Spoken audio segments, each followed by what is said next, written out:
Okay.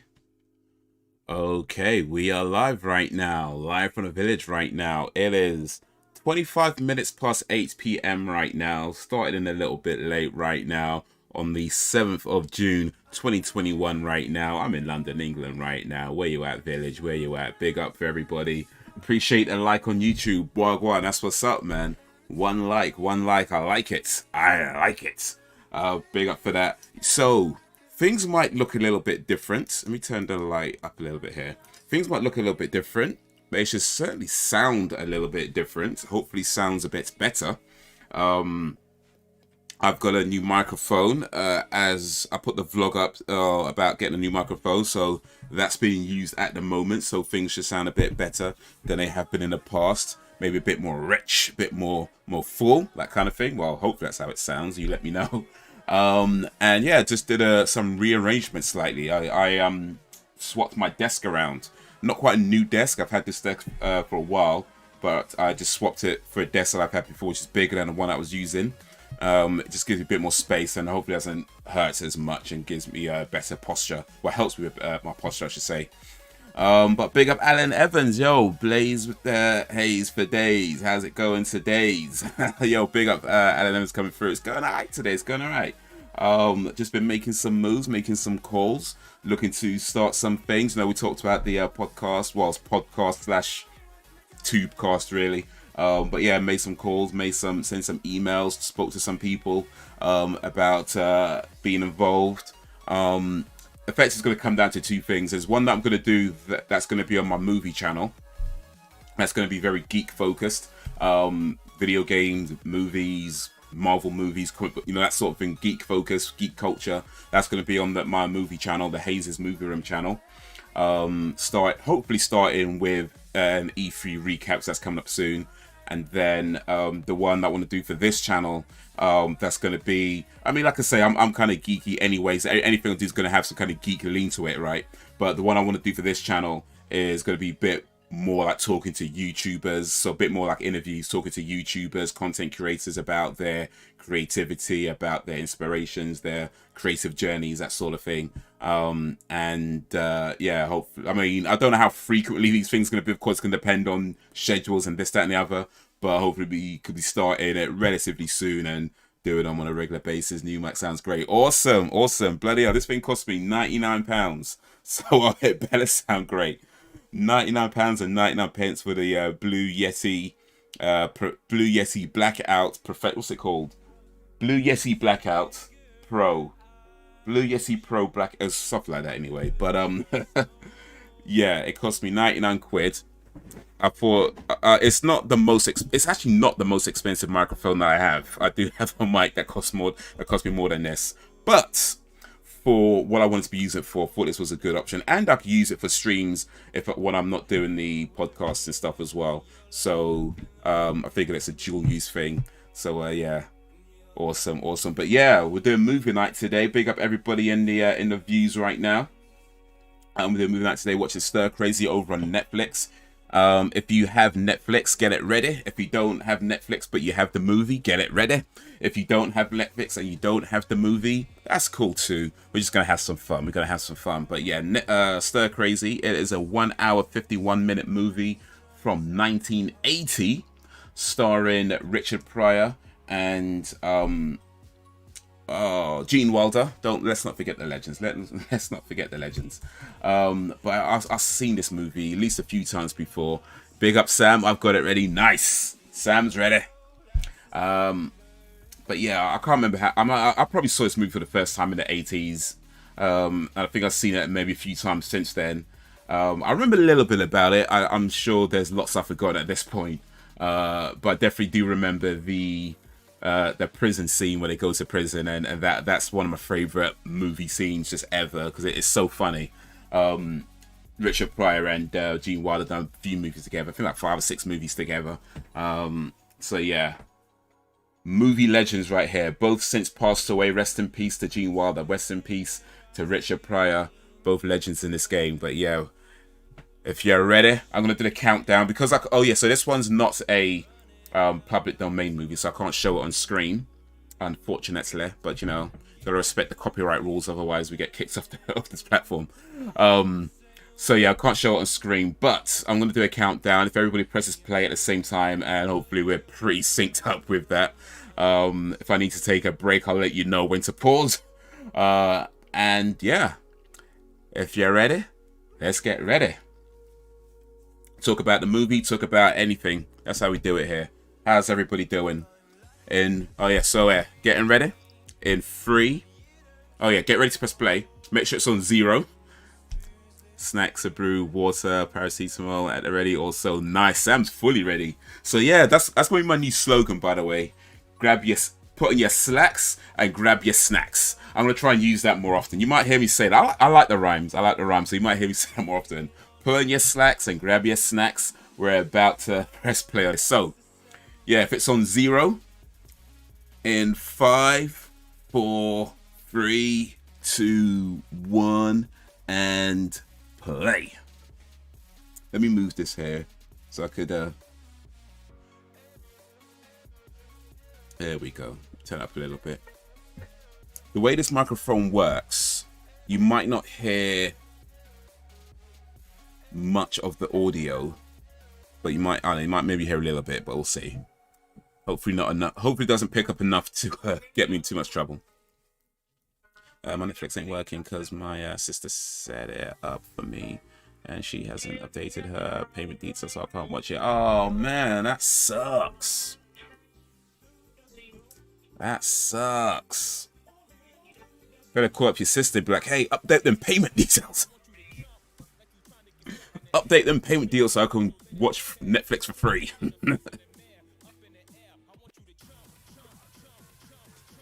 Speaking of that, actually, I almost had an issue today with Netflix because my Netflix, I say my Netflix, it's not really mine, it's actually my brother's. Because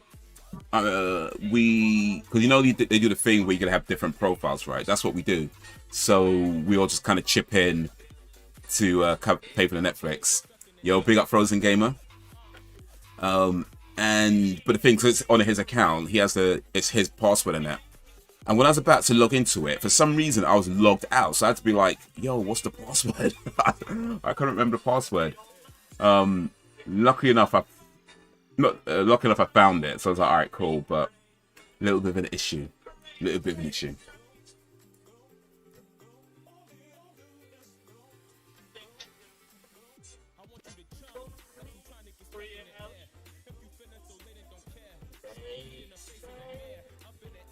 Yeah, the new Joe Rogan, that's me, man. That's me. Well, soon to be.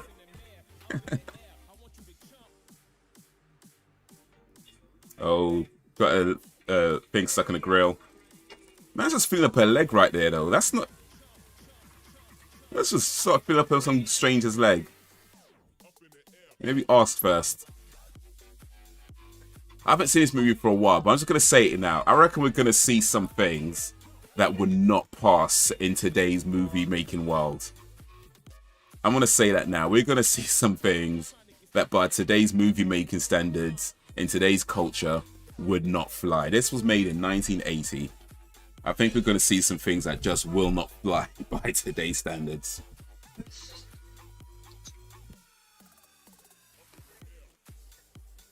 Directed by Sidney Poitier as well. I did not know that. I did not know that.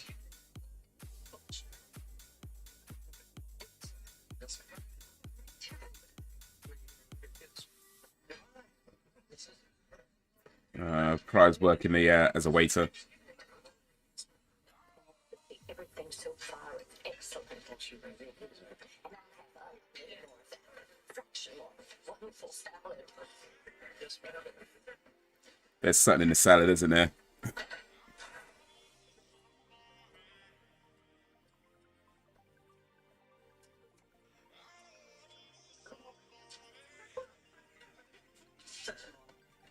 Just a touch more. It's not oregano, is it? It's not oregano.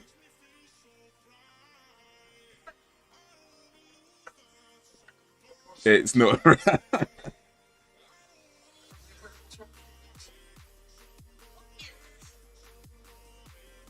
It's not oregano.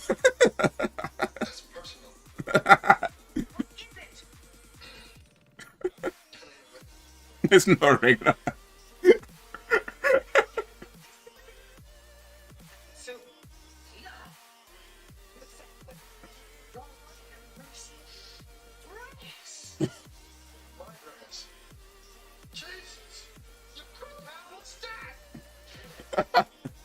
Can't imagine a posh person's dinner party being all that fun. Well, I guess when they put a wacky backy in the salad, that might help make it a little bit more fun.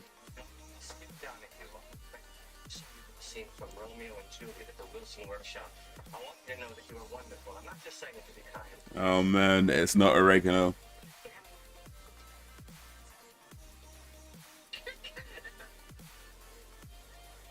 He's a bit rude though. Just walk on by, kick you in the nuts, you know, like, raw man's trying to pay you a compliment. It's not like he's being all creepy or nothing. Well, maybe a little bit creepy right now. Yeah, maybe he's being a little bit creepy right now. Oh, well, that's why he's been a little bit creepy. I ain't never been to no fancy party. Actually, have I been to a fancy party? Let me think for a moment. No, I don't think I have. I've never been to a fancy party. I guess I've been to fancy places.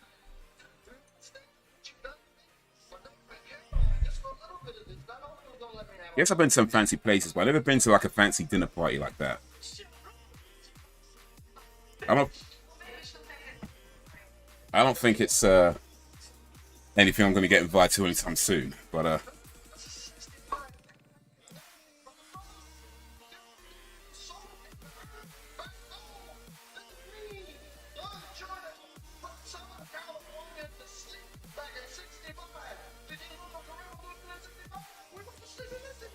my idea of fancy. That's what I'm talking about. That's what I'm talking about. Hey, Nando's though still.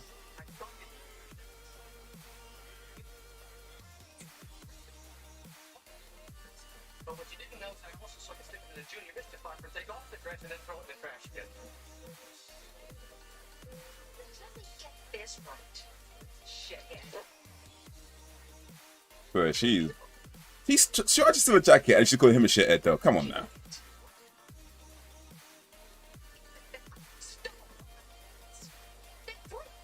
Right. And you don't think I have anything on this coach? I know that you don't. He's not going to make her prove it, is he? He's not going to make her prove it, is he? But like I said, I ain't seen this movie in a while. But I reckon there's some things that you won't get away with in today's movie-making world.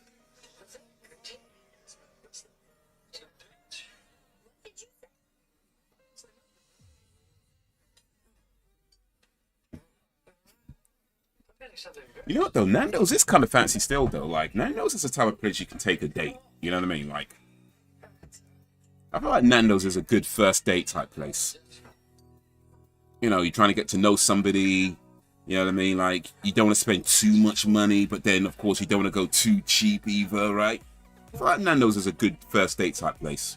There's something I've always wanted to ask someone like you. Do you get much? Not too often. Just like occasional glasses dinner. That's not what you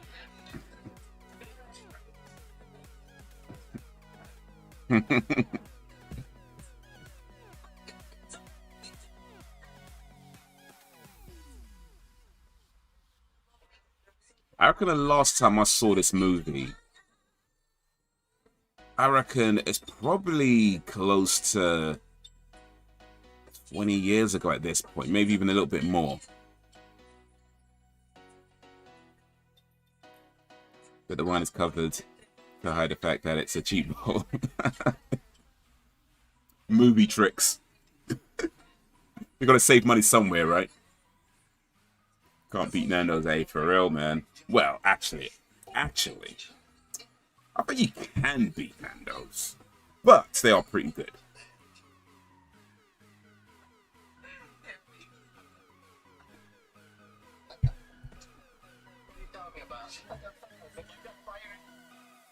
My favorite restaurant is a place called Tinseltown.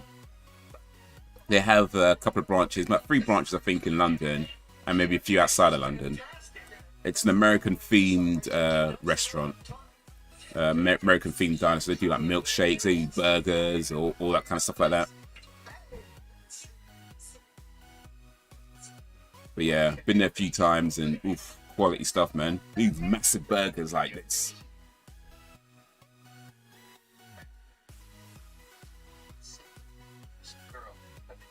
The single hottest girl on the east side. I don't doubt it.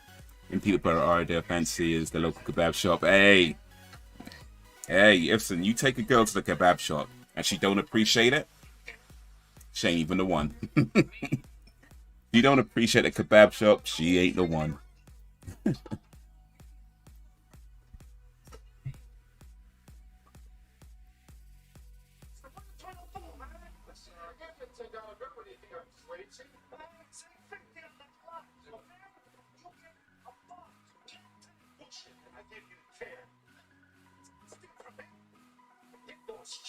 Ooh.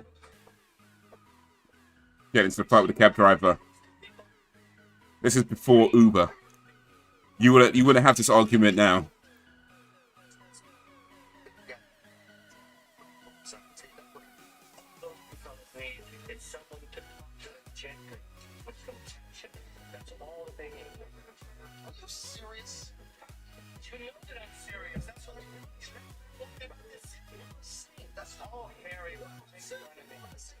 Alright, so you got two guys fighting.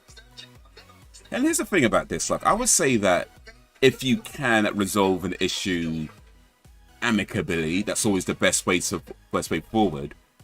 But once a fight's already broken out, I think it's a bit too late to try and talk to them. You know what I mean? At that point, it's like, yeah, it's already gotten physical. It's a bit too late for words. They've already started throwing hands. Oh, this guy's trying to grab a tool. Oof! Don't mess with the little guy. Hey, when a man needs his money, man needs his money. Oh wait, maybe they could talk now. Delicate. My other half took me to Nana's a few years back for my birthday. He ordered me spicy peri peri chicken. Ooh, nice. With chips. The only thing was he also put the spicy shit on my chips. Also, it was hot.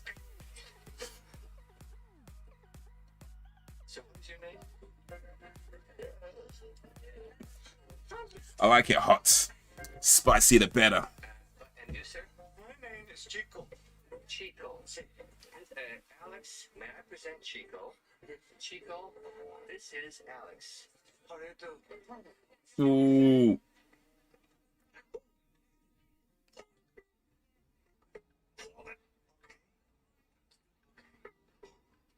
Yeah, give the man his money. Hey, does this include the tip? Yes. I'm going to leave you alone now because you seem to have a nice little...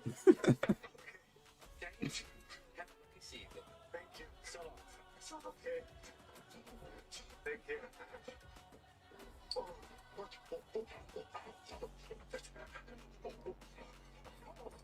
you. Ooh. You know what? I ain't never had my nuts in a nutcracker like that.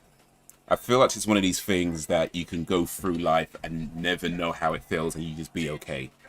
You know what I mean? There's certain things you just don't need to know how they feel, right? Like some things you get curious about, some things you might want to try, even though they look a bit silly, look a bit dangerous, you kind of feel like you might want to try it yourself. But there's other things where it's like, you know what? I don't ever need to know what that feels like. I don't. I don't ever need to know what it feels like to have your balls squeezed by a nutcracker. I just don't. Yeah, I think I can go through life and be okay and never know that. So do I put everything on my plate? Was fire. That peri sauce is nice though. That peri sauce is nice, man. I'll put it on the chips. I'll put it on the everything. So their peri sauces. I do like their peri sauce. I actually thought Nando's invented peri sauce because that's the only place I'd ever seen it before, right? But then I realized it's a thing. It's not something they invented. It's actually a thing called peri sauce. They just happen to popularize it and do it very, very well. So yeah, big up to Nando's and their peri sauce.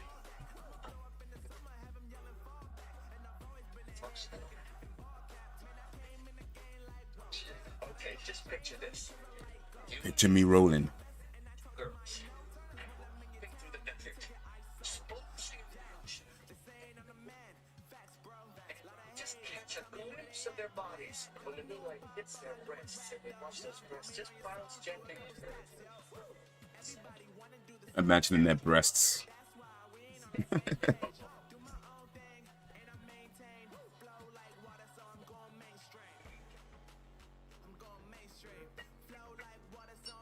Man, look at that car. Look at that. What's that? What's that Dodge?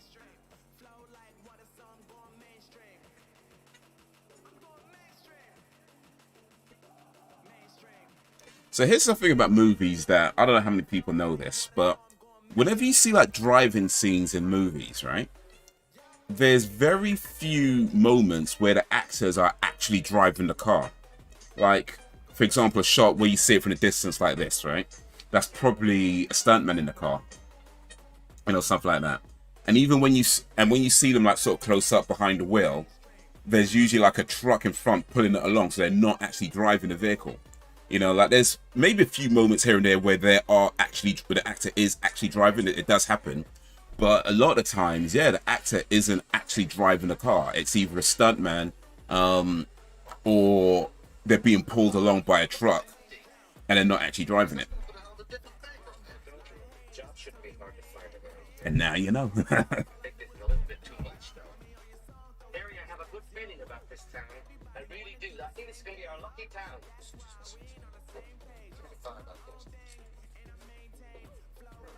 Merry Christmas. Both got 500 jobs, going to California. See how this turns out.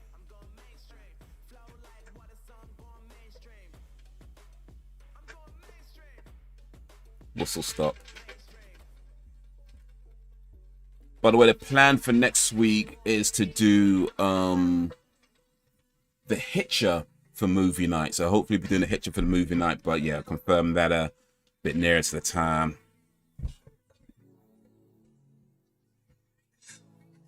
And he gets paid the big bucks, lazy twat. As long as you spend those big bucks on you.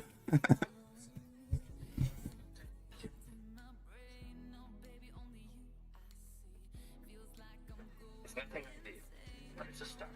Harry, I have something very important to tell you. I love this place. I'm thrilled here, Harry. I'm telling you I am. Gene Wilder did a film called what was it called again? This is going to be my right. See the history of Oh, what was it called? Damn. It's a western, a comedy western. You excuse me for just a minute. I want to talk with those fellas. I want to try and capture some of their rhythm. Oh, snap. Take you home and do the just be Blazing Saddles, that's it. Blazing Saddles. It's one of my favorite comedies ever. Blazing Saddles, directed by Mel Brooks. And Richard Pryor was supposed to be in that movie as well, but for some reason he wasn't. But he ended up being one of the writers, so they still kind of collaborated a little bit on that. Oh, you meant accent? Oh, my bad. Yeah, right. Yeah. It's actually pretty crazy how little acting actors actually do in these big movies, you know? Like smaller, say, low-budget movies, you might find that actors are more involved with various things here and there. But when it comes to the big movies, like the main star, the main actors, raw, man ain't playing. Punch that thing right off. The Hitcher is awesome. Okay, cool. I ain't seen it before. It's been recommended. Ken was recommending it. We recommended it a while ago, actually. So it's like, yeah, let's finally do this. We did Soul Survivor a little while ago, which is one of his recommendations as well. And by the way, it's the a remake, not the remake, the original Hitcher, not the remake of the Hitcher. So like the 80s one, but I haven't seen any of them anyway. So yeah.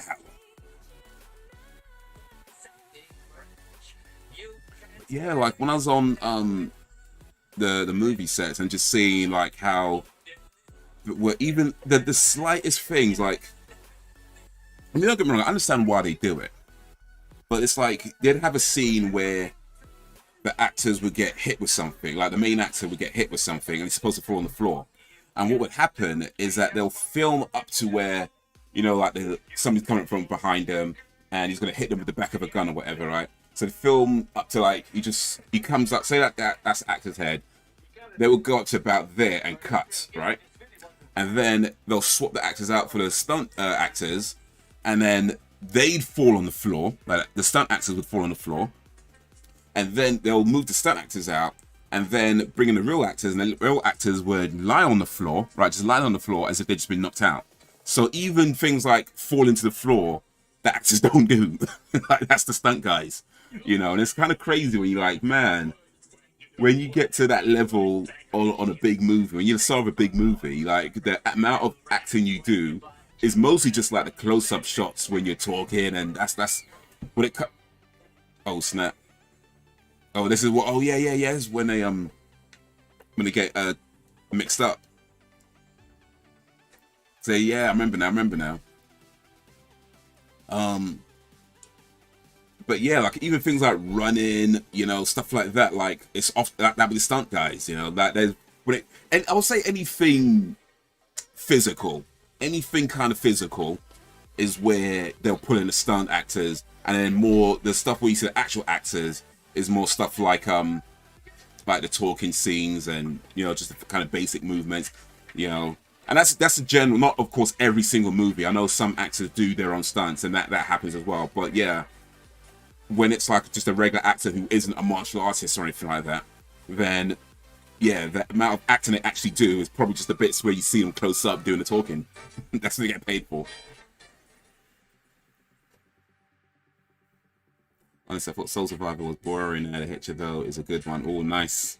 Soul Survivor was okay. I mean, what was it? 983 they made it. So it was like...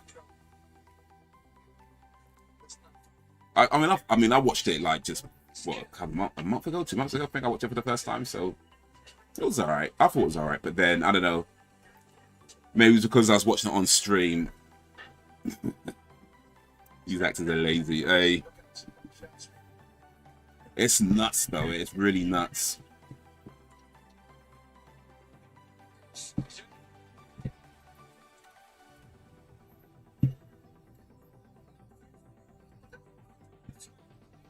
Oh, he's too trusting.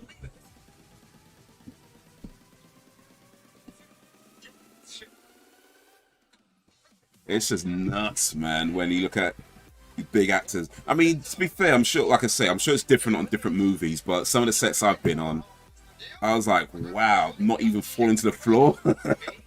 I mean, on one hand, I understand it. Like, if you've got like a big movie star, anything happens to that star where they're injured. Oh yeah, wait, there's the scene. Oh, this scene's classic. You bad. Don't mess with you, got it bad. You got this scene's classic. I can get Netflix this Thursday. Awesome, sawsome. Do some of these.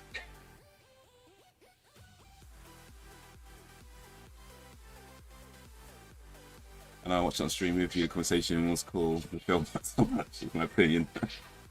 It's all good. It's all good. Sometimes you like a movie, sometimes you don't. It is what it is, man.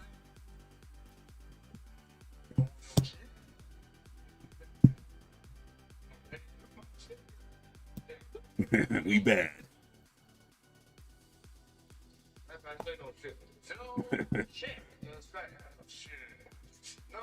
Yeah, we bad.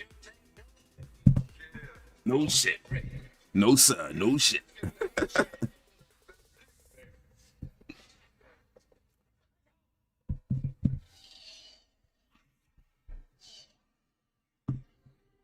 Man, legendary comedians right now, man.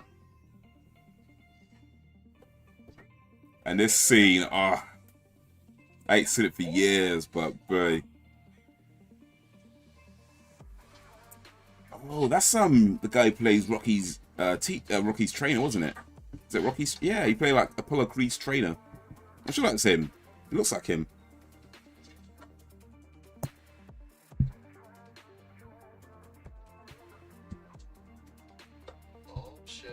But yeah, it's like, I mean, I understand like why they do it. Is because like if you have like a big movie and a big star in that movie, and anything happens to that star, like you get them to like maybe even just to fall on the floor, and you know they slip, right? They slip, you know, hit their knee against something. It is him. Cool, nice.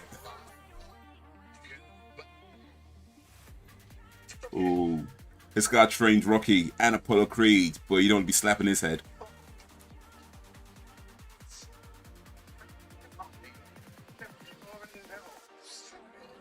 Oof. Yeah. Uh-oh, hit the wrong guy.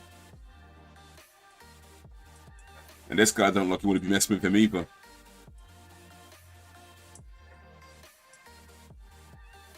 Messed up his cigarette. Oh, fix that. You better fix that cigarette.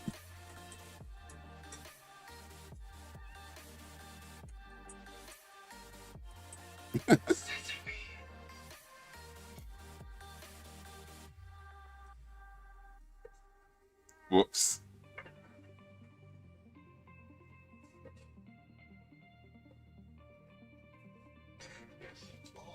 Man, this guy looks bad.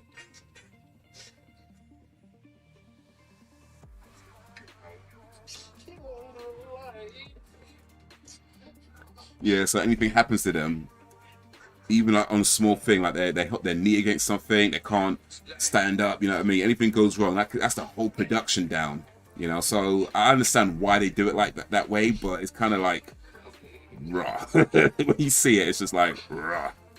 You know? You see these actors play these big tough guys, and they won't even fall on the floor. It's like, raw. I understand why, but raw.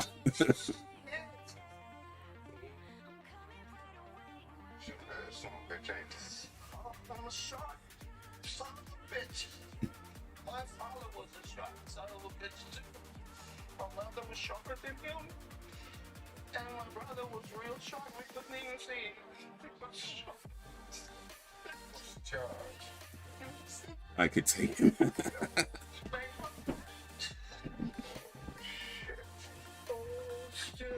Yeah. Oh, what's kiss the baby mean? That don't sound too nice.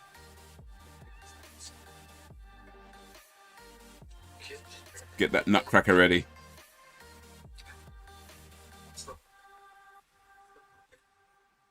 Steak is the longest sentence in the country for everything, especially for bank robbery. But it's misleading, so don't wet your pants if you know what I'm saying. Because they also have the most liberal good time program in the country too. So the bottle shop that drop out from under you two innocent badasses. Well, that's one bright spot to look forward to.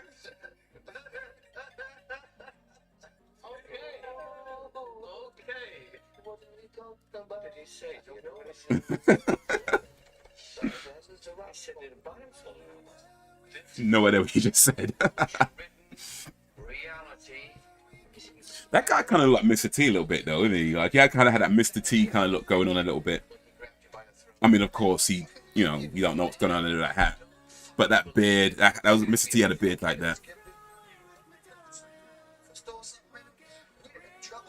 Count of Monte Cristo, you know. If you've not read the Count of Monte Cristo, oh, I don't have it no more, do I? But if you've not read the Count of Monte Cristo, that's a great book. It's I read it a few times years ago. It was a massive book, thick book. Easily the longest book I've ever read, easily. But yeah, it was a great book. Actually, is it the longest book I've ever read? Yeah, no, yes, definitely the longest book I've ever read. It might not be the longest. I mean, I did do an audio book, a couple of audio books. I don't know if they might be longer, but I technically didn't read those, so you know. That's the longest book I actually read. I was thinking that. They're not some lightning stroke you can use to just cut through all this garbage. This isn't funny anymore. Do they know I hate confinement? They're gonna have to kiss the baby.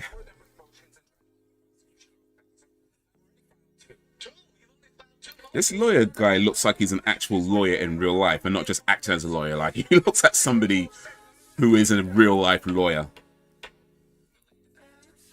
Like, they didn't even get an actor for that part. They just actually got a real lawyer and put him in the role. That's what it looks like right now. The defendant's guilty as charged. I think Mr. T, though, was actually, no, this is 1980. When did Mr. T become famous? Mr. T, I think, became famous around 1980. I think. So maybe this might be a little bit before Mr. T, actually. This might be a little bit before Mr. T.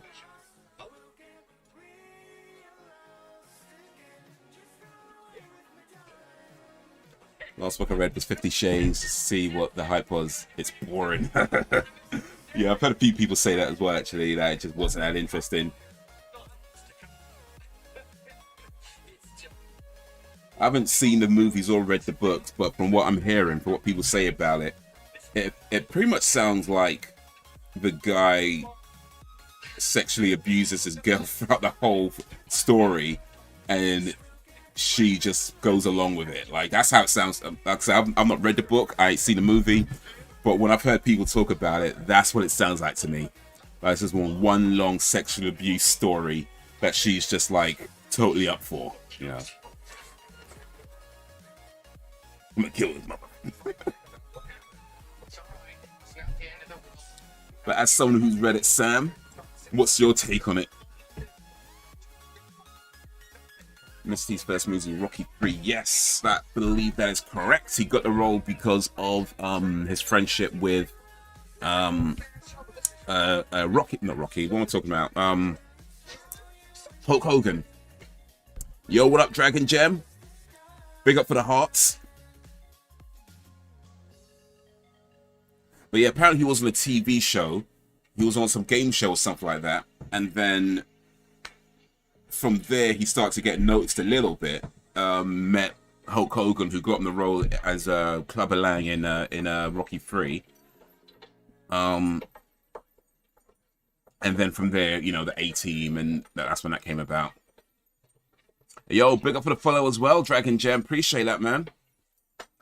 New member of the village, Dragon Gem over on Twitch. Wagwan. How you doing? How's your day going? How's your day been? Appreciate you joining the live stream. Watching Stir Crazy right now. This is movie night today, but you know, we do other things in this place. We got movie night going on. We got games going on. We do vlogs going on. We do all kinds of things in this village. So yeah, big up for coming through, man.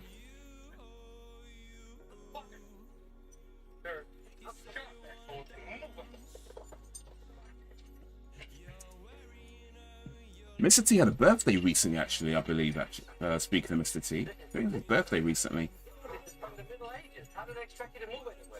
Yeah, May 21st. May 21st, 1952 was born, so yeah, a few weeks ago.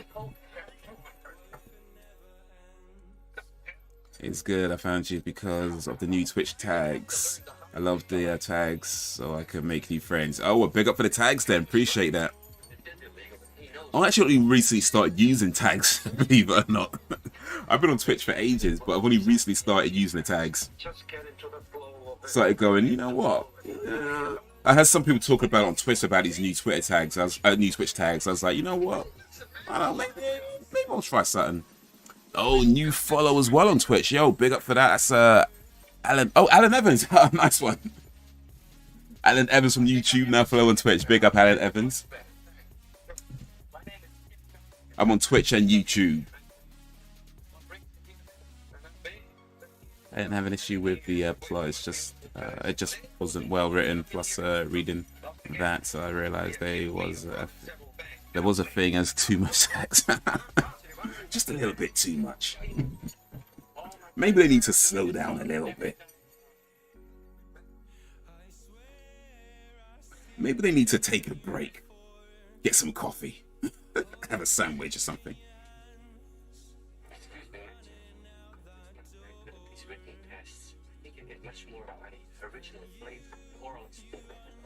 You just said there's such thing as too much sex, and this guy's talking about oral.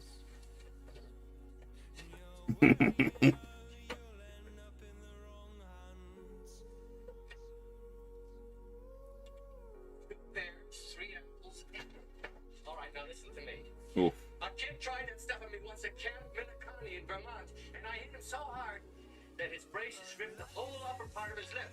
His mother had to come for the season.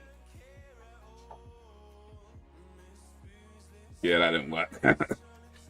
Yeah, I did see with I think it was the first 50 Shades movie where they were at the I guess the premiere or something like that, and they were interviewing the actress, and she was there with her mother, and her mother, who is an actress as well, but she was saying, the mother was saying something like she hadn't seen the movie because something about not wanting to watch her daughter naked. And then her daughter was saying something like, "Oh, but it's tasteful," and she was like, yeah, but you know, I get that. I think there's a point where you don't need to see your kids naked no more. You know what I mean? There's a point where it's like, you know what? They ain't babies. You don't need to know what's going on under there. You don't need to be seeing that.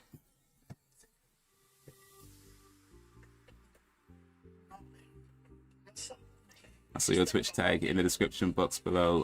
Nice. Big up for the Twitch tags. And the description's down below.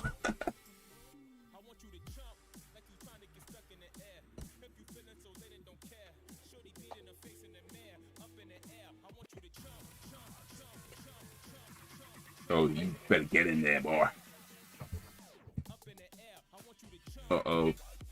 Uh-oh.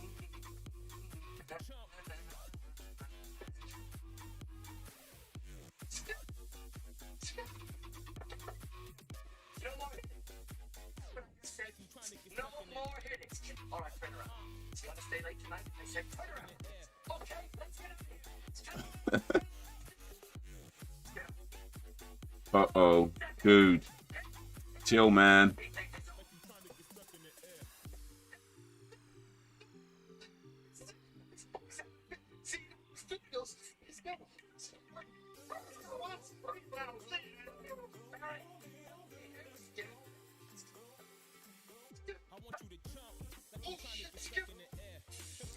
Was it See No Evil, Hear No Evil, where he's like, I'm blind. Okay, you did it. You did it. It's okay. I'm okay. I'm okay now. It's not my sister. Yep. It's okay. I'm 100%. Okay. Apparently one of my USB devices malfunctioned. I just got a message about that. It doesn't say which one though, but I think you can hear me. Yeah, I think the microphone's still working. That's a USB device. That's still working. That's still working. That's still working. It doesn't say which one failed.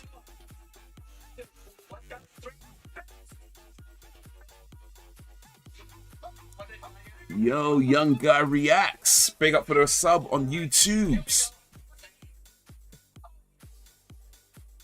So we've got a couple of followers on Twitch and you follow on YouTube.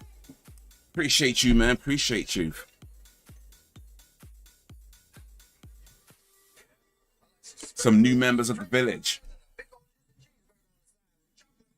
We got live streams going on. We got movies going on. We got reactions going on. We got games going on. We got vlogs going on. Take a look around. Suss out the vibe. As Khadija Mbao, just said her name wrong. Khadija Mbowe. I said her name wrong. My bad. I'm sorry, Khadija. As Khadija would say. Take a look around. Suss out the vibe.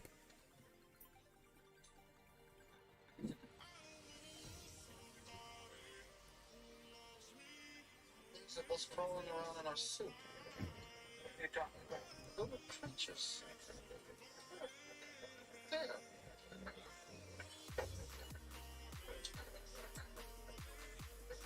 What's in the soup?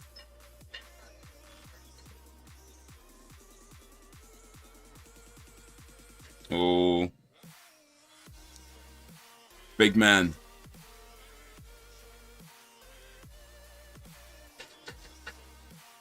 Don't mess with this guy.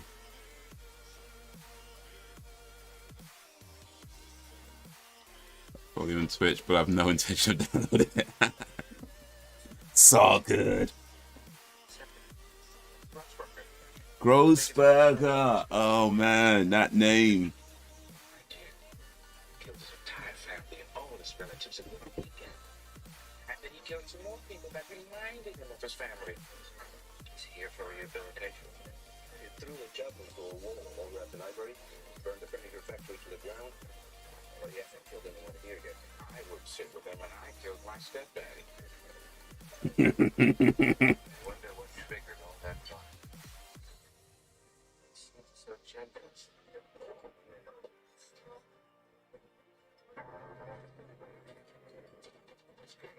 I think I remember the story with Grossberger. He didn't actually kill all those people.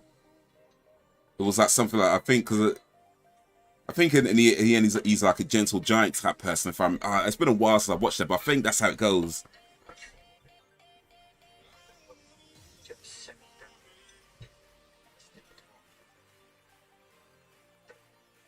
Or maybe not. I don't remember. I ain't remember. You might find out.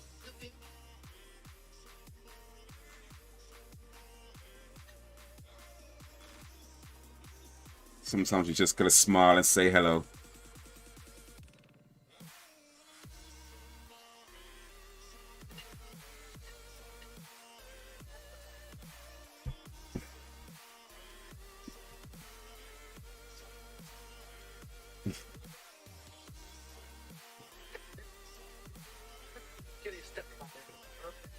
Criticizing my new fur jacket and slapping my pants.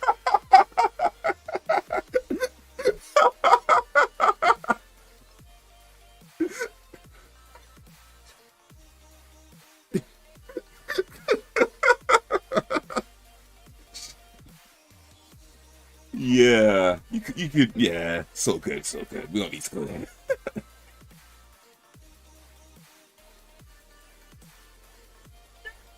I was so insulted today, according to my sis. I'm too sarcastic. Too sarcastic? Can you be too sarcastic? I don't know about that. I'm not sure there's such a thing as too sarcastic. Well, I don't know. Maybe sometimes. You know, those sarcasm, I think, is one of those things. It's like, there's like an art to it, you know what I mean? Because there's people who are sarcastic in a way where it's just mean, you know what I mean, and vicious and malicious and that kind of thing, right? But then there's people who like kind of master the art of sarcasm, where they do it, no matter how much they do it, it's always kind of funny, and you know, you get the joke, you get the humor, and it's you never like offended or anything like that by it. It's just like, he just kind of get it. I don't think I'm sarcastic enough. Keep going then, keep going. Keep going, all the sarcasm in the world. The master of sarcasm. It's a third website of Sunlight 2. Idea till Grossberg came along. He held an expert record in his house best. Just there to talk about. He's the one I'm gonna get you the cheeseburger from. How you like it, medium? Oh no, I don't want no cheeseburger. I'm trying to keep my weight down. Don't worry about it. You're the old touch. I'll protect you. For some reason, I make it look easy. I wonder why. That's what's always sarcastic. Well, I am anyway. Excuse me.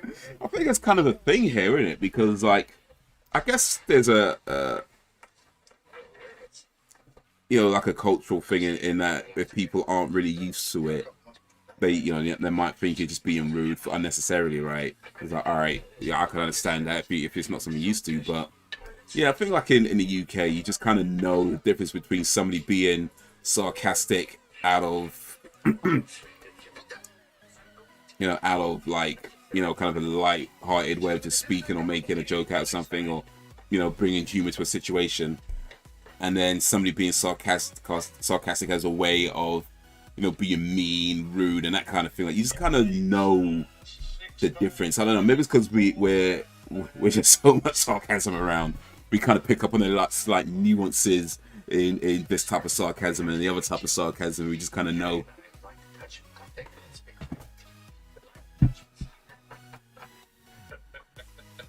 Harry's a little nervous, and I'm a little bit too, because this is a very different way of life from anything that we're used to, but we would like to touch base with you on one or two ideas that we think would make life a lot easier for all of us. This guy, oh, that's I know that guy, the guy, the cop guy, the one that's dressed, I mean, I guess he's a prison guard really, but the one that's dressed in uniform, he's leaning on the table, that cop looking guy, that security guard, this guy on the screen right now, the one pointing, that's I can't remember his name, something, oh shit, he was in, he's the voice of Mr. Incredible in The Incredibles, but he was also in the Poltergeist. Like way back in the day, he played the dad in Poltergeist.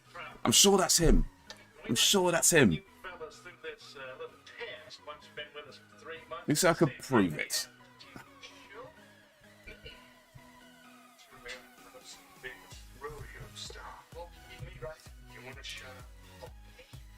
Okay, let her in. You're all backwards. Oh. They do say that sarcasm is the highest form of wit, but lowest form of intelligence. I don't know if it's true or not. Well,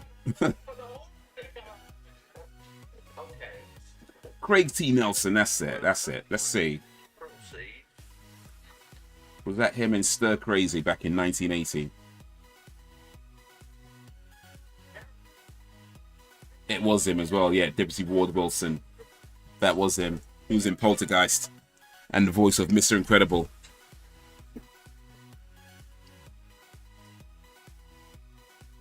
But yeah, I probably don't use enough sarcasm, I'd say, to be honest with you, in my daily speak. I probably don't use enough. Every now and then I might drop some sarcastic comments, but I probably need to be doing it more often. Oh, they're surprised. They're amazed.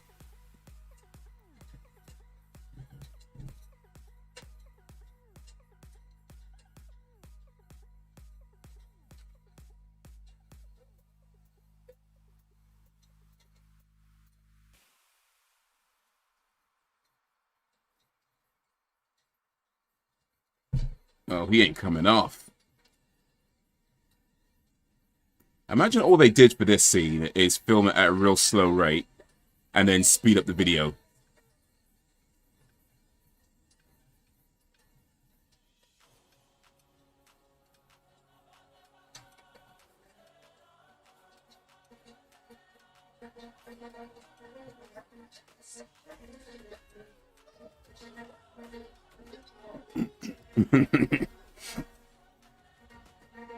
Oh, he ain't coming off.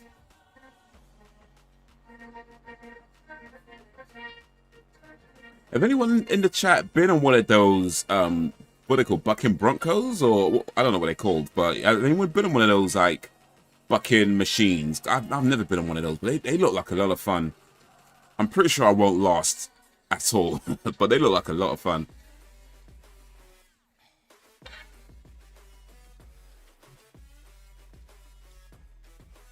Was using sarcasm, I just like to have laugh all the time. Bullshit, in my opinion. It takes intelligence to form a cheeky remark in line to what someone has said and time it right. Also, dude, it takes skill. It's an art form also. Yeah, that's a good point.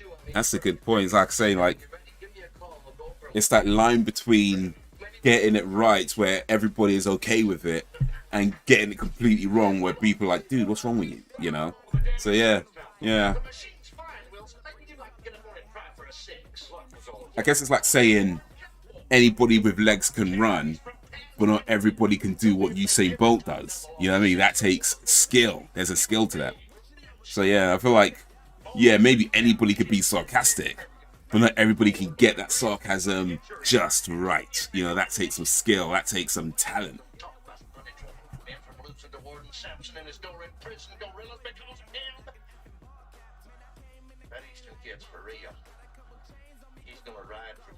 Prison the next rodeo, and we're gonna whip Samson's boys and win that damn prize.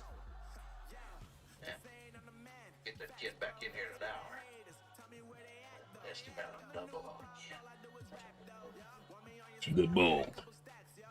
Test them out on the. Oh yeah, this is when they come up with like the escape plan. Not when, I think that comes a bit later. But this is it's something to do. Oh mate, you know what? It's such a long time since I watched this movie, but it's got bringing back memories. Some memories. I've forgotten so much.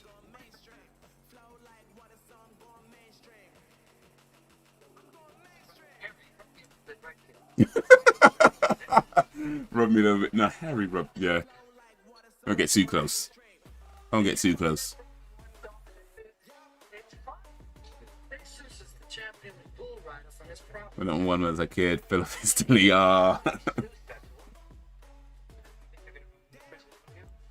says the rodeo's bullshit. Why? What are you talking about? How much money they make from this rodeo? 85,000 to 100,000. All that money is supposed to go to the business. Wicked shit, man. Wicked ass kicked. Oh, they take the money, they get nothing. Nah, we know that story. Maybe you need to try it again as an adult. Try the bucking bronco thing as an adult. Try it again and see how you do. I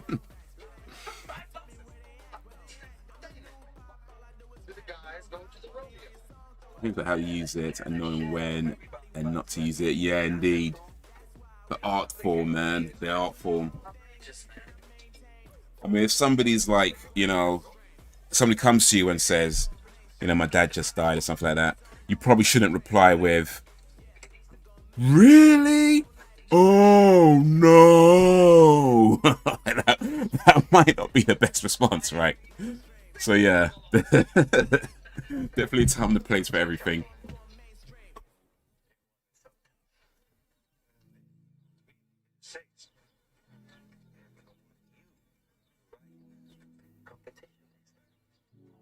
So don't worry about me. I'm no brown noser. Know your people is the best advice and use of sarcasm. Yeah. When you know the person, you know what you could, you know, you kind of know that kind of vibe. When you don't know them, you kind of have to suss it out first a little bit. I think you can still use sarcasm in a conversation with people you don't know, but yeah, it just comes down to, again, which type, what you say, how you use it, situations, what you met that person, all that kind of stuff, and you have to, yeah. That's right. I met you at Sweet Pants here. What's my favorite? People here. It's 6 years. Carrying me down, friend. You want to spend 30 years in this joint? I couldn't take it. I know you can, man. We got to get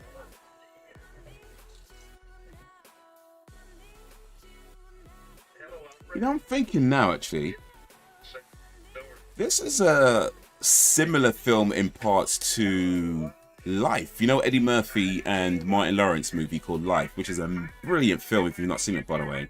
But there's a lot of similarities between this and that, you know, so... I mean, they're definitely different movies. Like, they're not, I mean, I'm not saying one rips off the other, it's not like that. But there are some similarities. I feel like this film was probably a big inspiration to Life. You know, especially when you consider, like, you know, the type of people, the type of friends they make, the type of characters they meet in the prison. You know, the fact that they went to prison for a crime they didn't commit, you know. So, yeah.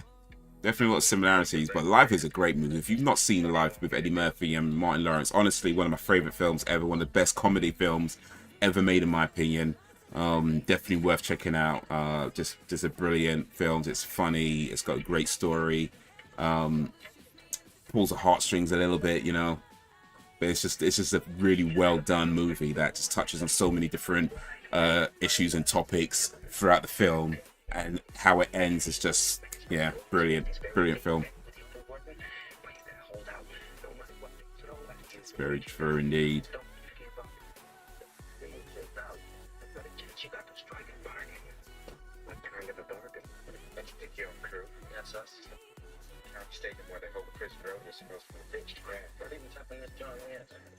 It's supposed to be escape-proof.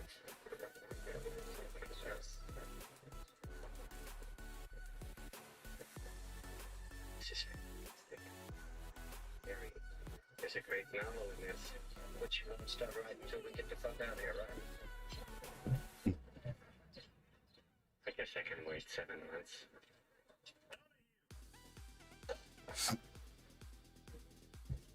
There was this one time I ran into this dude I had seen in years. He was a big dude. When I saw him, he lost loads of weight.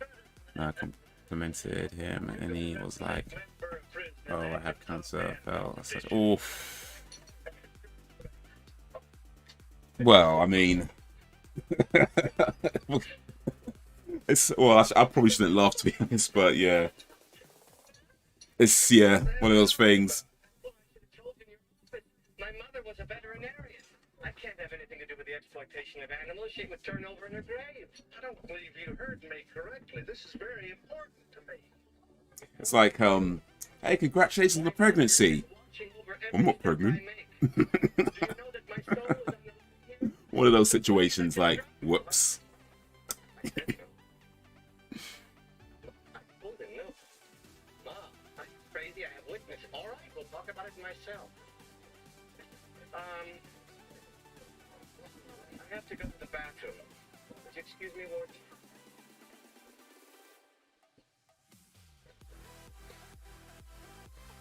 The boy is very confused.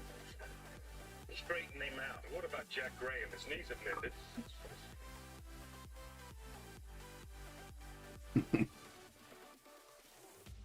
That's a movie. It's great. A movie. 18 film for time. Either when you get Netflix working again this Thursday, I'll check it out. Oh, definitely. Is it on Netflix? Actually, it might be. You know.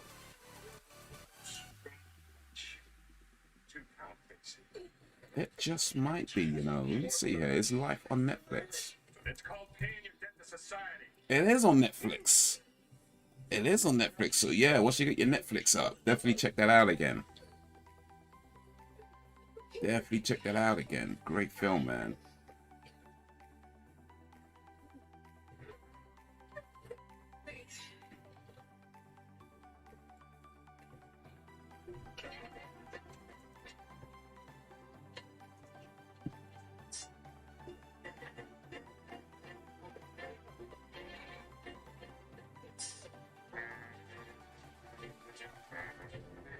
They digging holes now, man.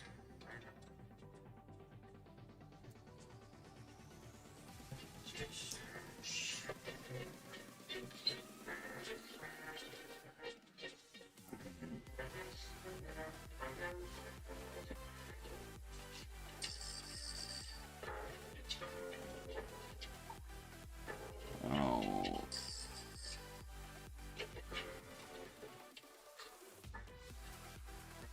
Oh, they've got to drink out the same spatula.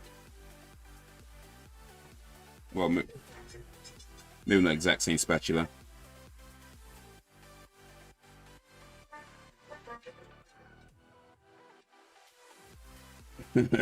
Had holes in it.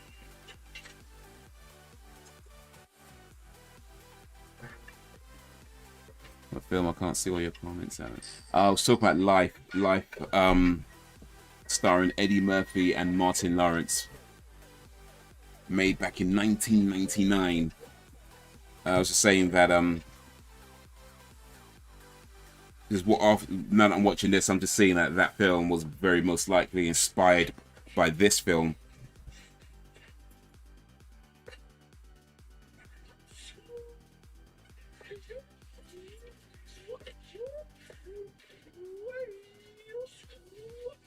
Can't do that now, COVID and all. Wait, did I miss something? My chat showing properly?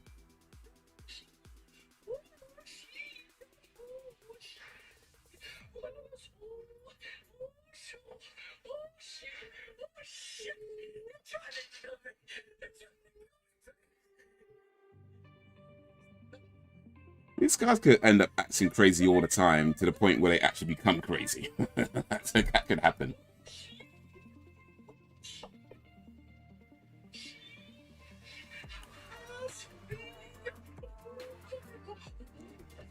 COVID. Oh, the drink. Oh, gotcha. Yes. Yeah. Or drink from the same spoon. Yeah, yeah. Things you can't do in 2021 that you could do in 1980. To be honest, you probably shouldn't be drinking from the same ladle thing back then either.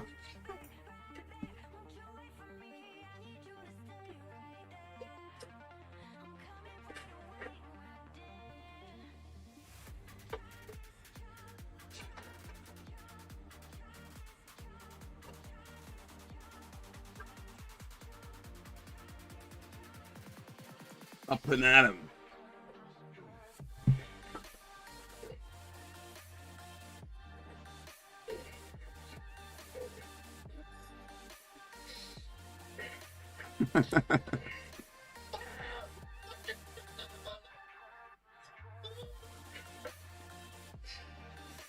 Oh, mate. I wonder what a 2021 version of this movie could look like. Probably sucks, to be honest. It probably would be terrible. Probably complete and utter nonsense.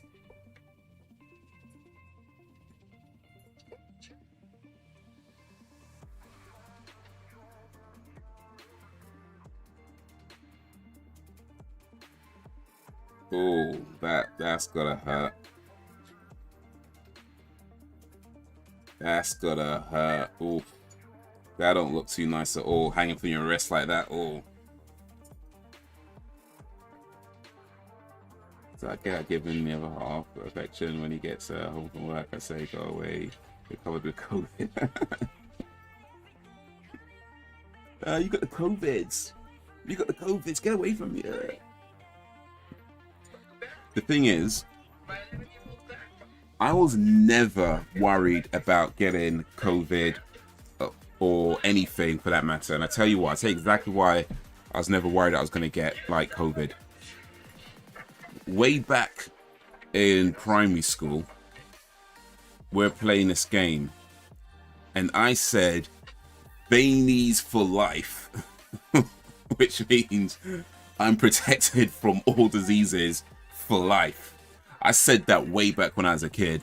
So now I'm like, I ain't even gonna worry about nothing. I ain't worried about no COVID. I ain't worried about no flu. I ain't worried about nothing. Once you say Bainies for life, you're good. You're good.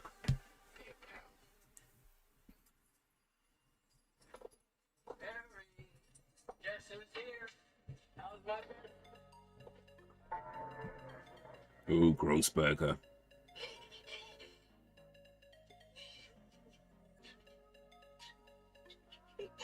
Oh, he's crying. Oh, he's crying. No.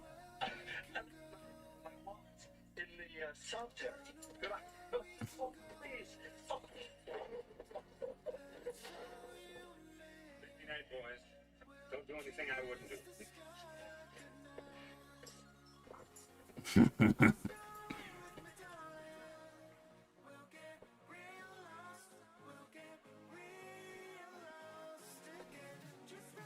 Have you seen the COVID teas when it's a thing of the past?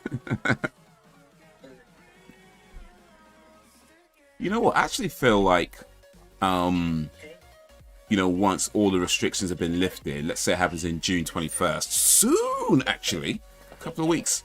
Hopefully it doesn't get delayed, but you know, whenever that, if that happens then or that, anyway, whenever it gets fully lifted, I reckon there's going to be quite a few people and places that are still going to have certain COVID style restrictions in place. You know what I mean? Like certain, like you might still go to certain venues and they might still ask you to wear a mask or distance yourself from other people and that kind of thing. I feel like that's probably going to be in place. Maybe not everywhere, right? Maybe not everywhere, but I think there's probably going to be quite a few places that are still going to keep some of those restrictions in place for at least a little while, even after the whole thing's lifted.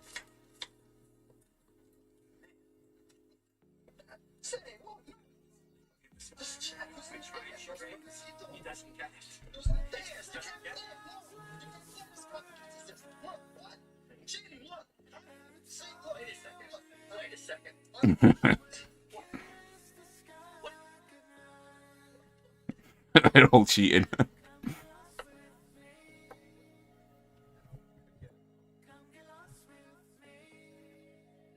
Excuse me, this is my cousin Meredith. She's been helping out on your case. Oh, he likes Meredith. He likes Meredith a lot. And I think Meredith likes him. It's amazing. What's happening? That means she's cute and he isn't. Just there.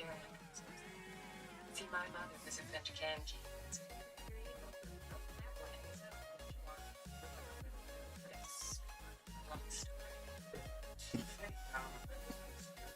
How did they get along? Swell. Just swell. A few ups and downs. You know, people see movies about prison life, but until you've actually spent a little time here, it's hard to get the real flavor of what it's like. I think more Americans should spend a little time in bars so they can understand. I think more Americans should spend a little more time behind bars to understand that. I think somebody took that advice a bit too literally. Oh shit. I like the restrictions personally. It seems my anxiety disorder. Yeah, it's interesting how this whole past year and how it's affected people in different ways. You know, One of the robbers had a tattoo. She loves the design. Neither of you has a tattoo, do you? No. Good. I'll check out the tattoo artist in the area. Oh, by the way, there's a raunchy strip joint in town where tattooed guys hang out. I'm gonna try for a part-time job there. Now, she's gonna try for a part-time job at a raunchy strip joint just to prove somebody innocent. Boy, that's dedication. But yeah, I think it's just interesting how it's affected people in so many different ways. Like a lot of people struggled through this past year. Some people haven't, you know, with the various rules that have come out, the restrictions. Some people hate them, some people like them, and it's kind of crazy. So I hope, like, once it's all said and done, what I'm hoping for is that people can understand that we are very different in our attitudes, our philosophies, our, you know, approach to life and things like that. And you can never have like a one size fits all type scenario for everybody. And I think we just need to be more mindful of that. You know, some people don't like to be, you know, in close proximity and, you know, touchy-feely and stuff like that. Some people love it, right? And it's just different, and it's not like we've got to do one thing and everybody has to be happy with it. It's like maybe we should try to understand that different people like different things for different reasons, and we just need to be respectful and mindful of that in our approach. And I don't know, I mean, hopefully that's something that comes out of it, but, you know, we'll see. More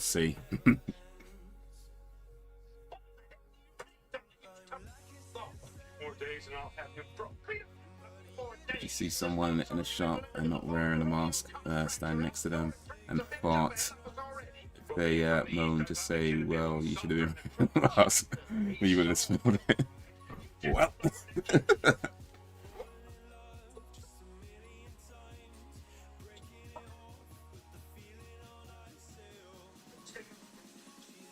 I feel like the mask thing, at least in London anyway, it doesn't. I mean, there's definitely people who care about the rule, but I don't know. I feel like the general vibe or the general kind of consensus is that, you know, a lot of people do wear the masks, the face coverings, but ultimately don't care too much if other people wear them or not.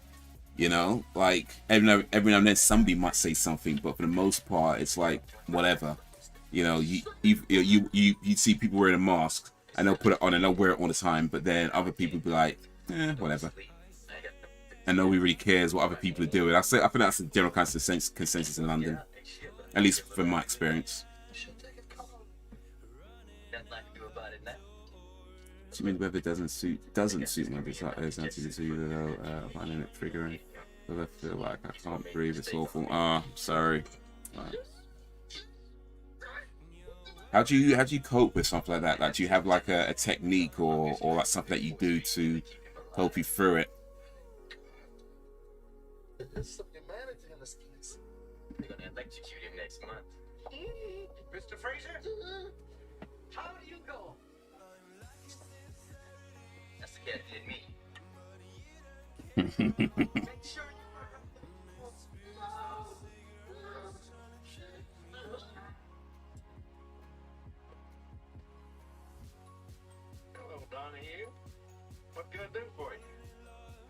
make a deal. No? What kind of deal? My own theme. And I want a bigger cell with better ventilation. Well, what's the matter? Has Grossberger been farting on it? Settle down, Wilson. I don't make deals, Doc. I know that. But I think in this case it might be arranged. I want to blow that girl. I got on you, go ball. Still trying to figure it out. Well, life's a learning, huh? Life's a learning. You don't be out of here while you're still around. You know, keep trying stuff, see what works. Look forward to that. Guess we got If it doesn't work, try something else. Trial and error, trial and error. With the mask, I hate it though. I find it hard to breathe through them, especially with my asthma being bad. Oof.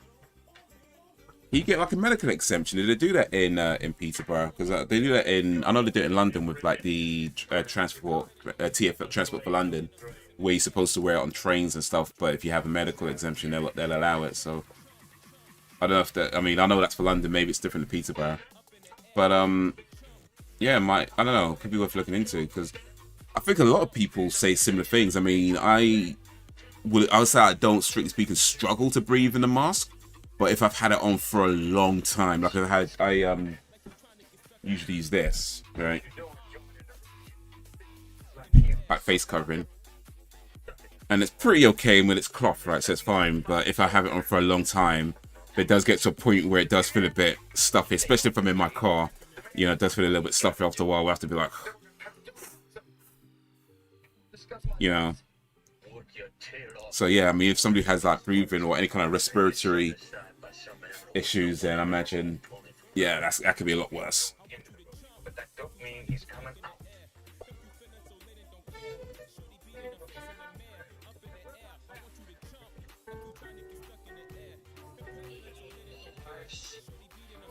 He's so sweet, beauty. What a sweet, beautiful face he has. Look, he's listening to us. He's listening to every word that we say. I'll bet you anything. Okay, sweetheart, you're right. Because that, my friend, he said shoot fire. He would try to kill him. Shoot. He'd like nothing better than to pick your head off. Oh, I don't think so. I'd love to try it. Yeah, you don't look at your Russian this and that. Please, did you see the look he gave me? This is a sweet Oh, he's He's a little pussycat. the little Try to remember. No spurs on the belly. No spurs on the belly. Okay. no spurs on the belly.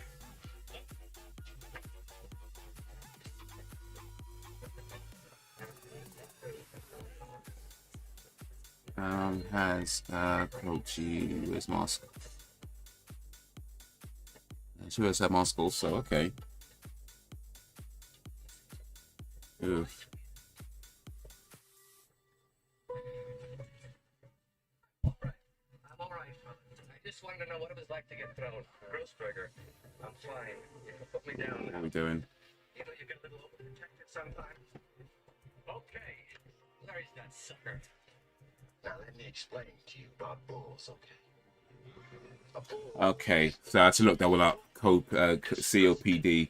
It's a lung issue. Okay, yeah.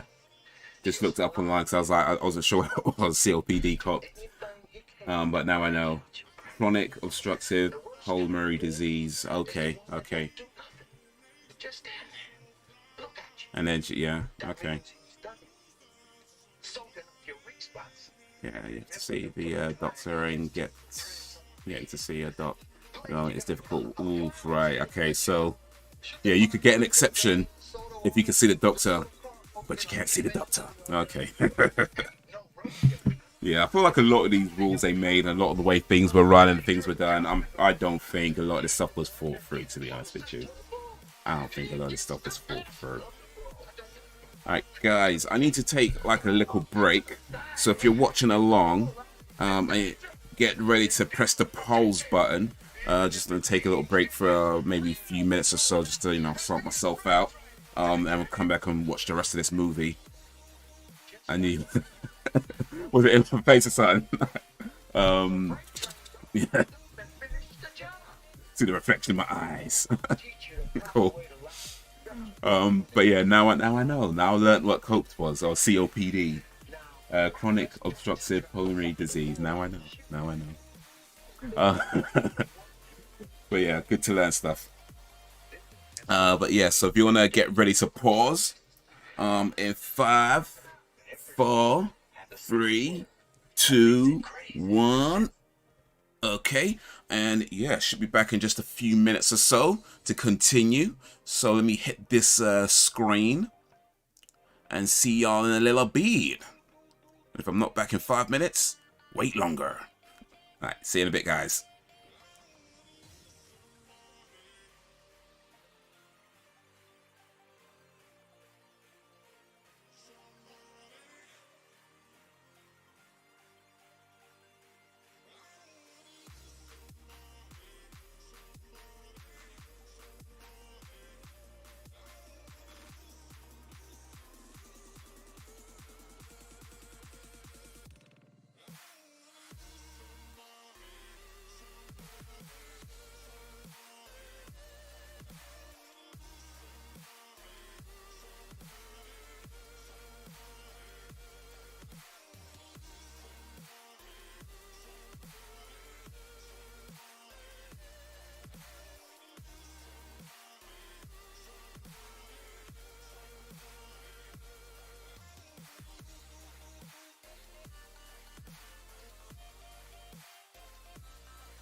All right. I is back, y'all. Thank you for sticking around. For those who stuck around, thanks for joining. For those who have joined, as I switch back to this scroin. That didn't rhyme as well as I thought it would, but hey, there we go. Did I need the loo? I mean, that's the question being asked. He needs the loo. Wow. Well, a gentleman never tells. I had to take care of myself. I had to sort out some business. Person passed away 8 years ago. Oh, sorry, man.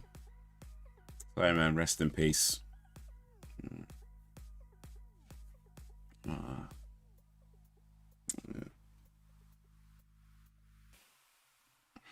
Yeah. That's tough when people close to us go, you know.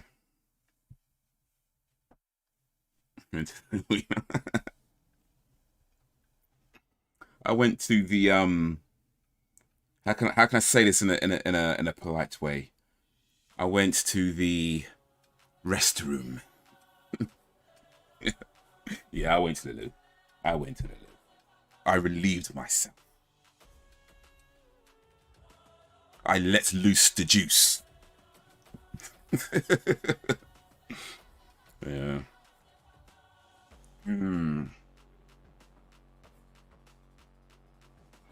All right. Before we get back to stir crazy, rest in peace to all those who have passed away, all those we have loved and lost. You know, it's a tough thing to deal with when people close to us go, but deal with it we must. Into the crap. Well, I mean, I guess it's the same thing. All right, let's get ready then. About to press play. Get ready to press play if you had it on pause. And if you didn't have it on pause, then you're going to be way ahead of me. So it is, but anyway. Get ready. In 5, 4, 3, 2, 1, and play. My granddad died from COPD also. My mum was with him. She said it felt like watching her own end. Oh, that's sad, man. That's sad. It's COPD. Is that hereditary then? Is that something that gets passed on?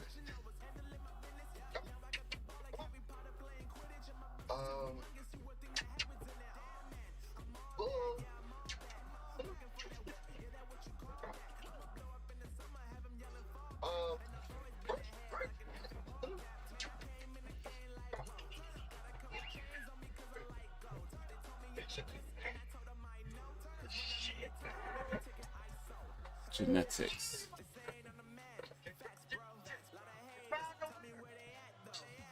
You're more likely to develop COPD if you smoke and have close relatives with the condition, which suggests some people's genes might make them more vulnerable to the condition. Around 1 in 100 people with COPD has a genetic tendency to develop the condition called alpha-1 antitrypsin deficiency. It's a lung disease.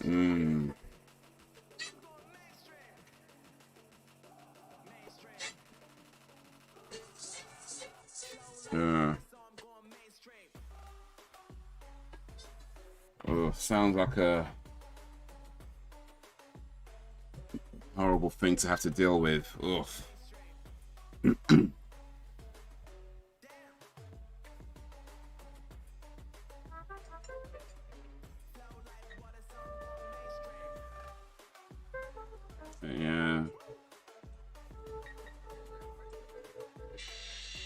Yeah, I know, man. Losing a parent is tough at any age.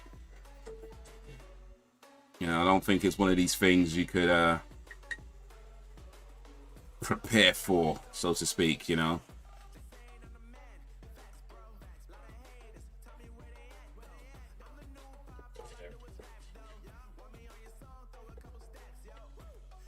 Yeah.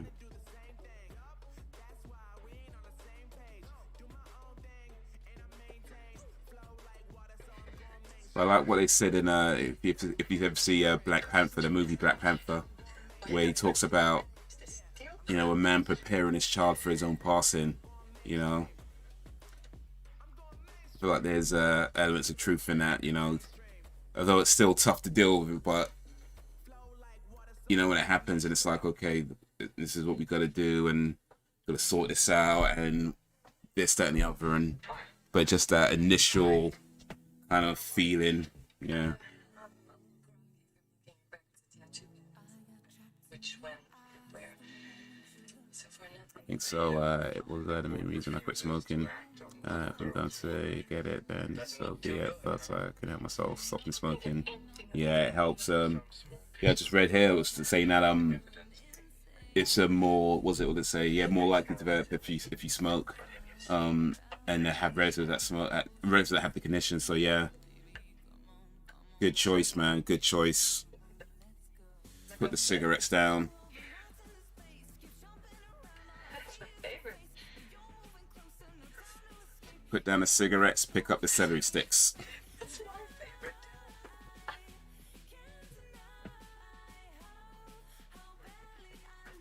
You know, in a lot of these movies, they have like an older guy and a younger girl as the love interest, which, you know, not, you know, it is what it is. I ain't not knocking that dynamic, but I don't know, I feel like one of these days it'd be cool to have that the other way around.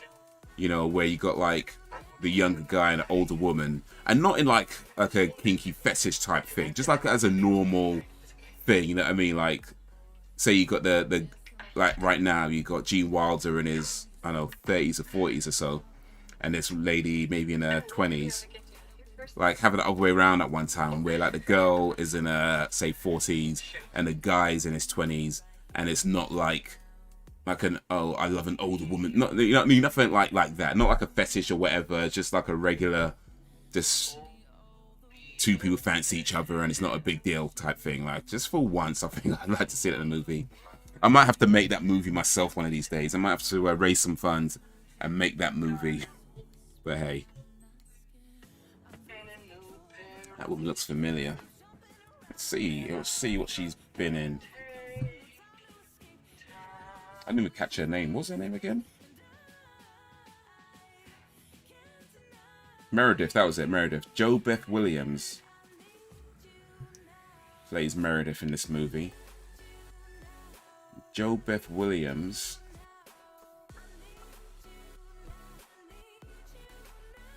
Born December 6, 1948 in Houston, Texas.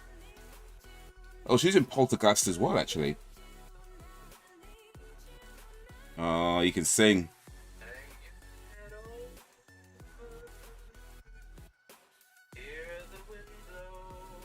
The Big Chill she's in as well.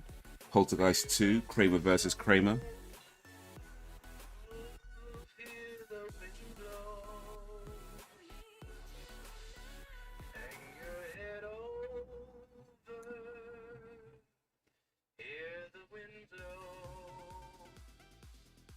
Might be it. More recently, though, her last few things were she was in a TV show called Project Blue Book. She's in an episode of that. What the Night Can Do. She did a couple of episodes of Station 19. And Sergeant Will Gardner. Those are the last few things she did. Poltergeist, I mean, yeah. She played, who did she play in Poltergeist? Actually, let me see real quick. She played Diane Freeling in Poltergeist.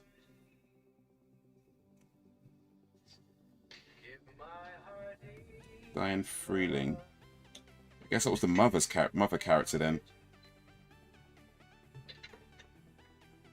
Yeah, I guess she played the mother. Well, she was. I don't think she played the big sister or the little sister. She might have been too old to be playing the big sister. And the big sister actually died shortly after the film was made. Yeah, Dominique Dunn.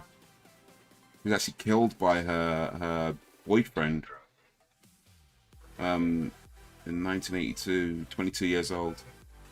There was a lot of tragedies with the Poltergeist movie, actually. So, oof.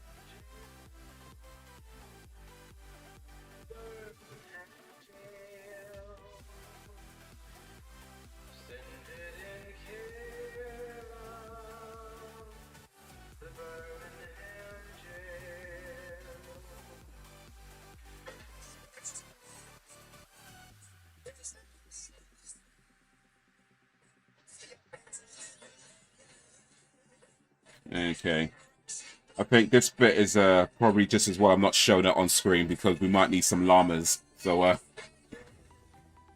we might need a few llamas for this scene actually. So that's probably just as well. I don't need to put the llamas up because it's not on screen anyway. Alright. But for anybody who was not watching along, just know there's llamas right now. There's quite a lot of llamas right now actually.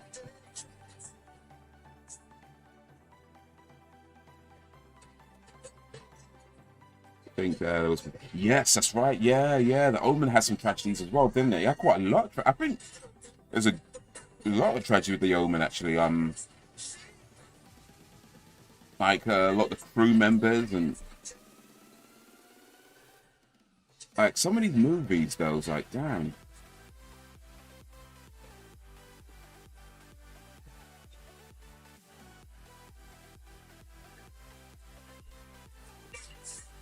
Big up to the llamas.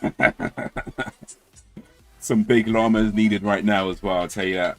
Some pretty big llamas might be needed right now.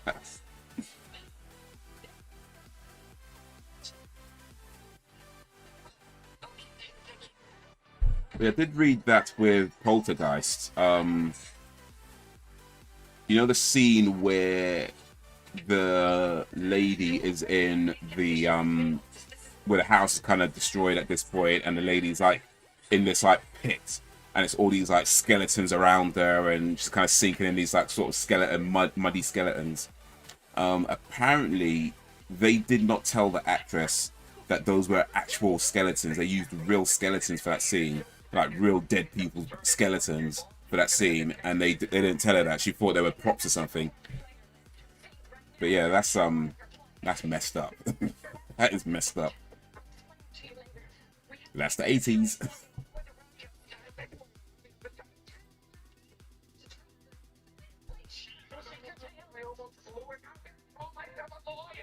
Yo, what up, Professor? Stuff like that was messed up there. You know it, man. You know it. Professor, by the way, is a movie guy, so yeah. Found about a close problem. Oh, don't tell me that was a real horse head.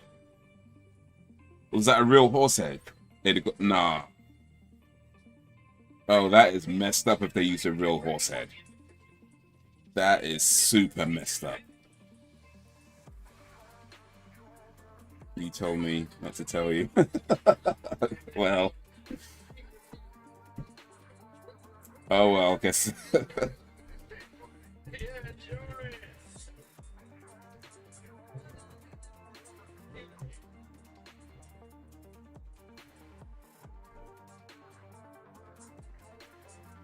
It was, in fact, a real head. Oh, my days, Professor says. But it came from a slaughterhouse where horses were being destroyed. Okay, so they didn't kill a horse specifically for the scene. They got a horse that was just dead anyway. I guess that makes it better. I hope the actor at least knew, though.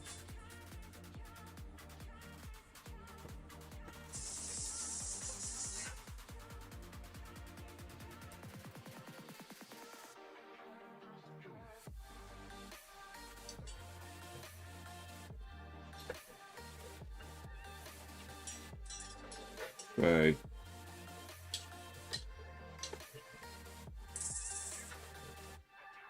Imagine waking up one day and seeing a horse's head next to your... Oof. Imagine my reaction when I thought it was fake. Oof.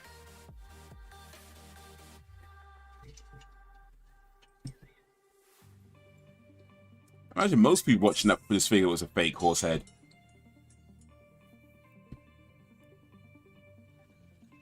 Just wake up next to a horse's head like, oof, mate, I don't need to know what that feels like. I can get through life just fine and not know what that feels like.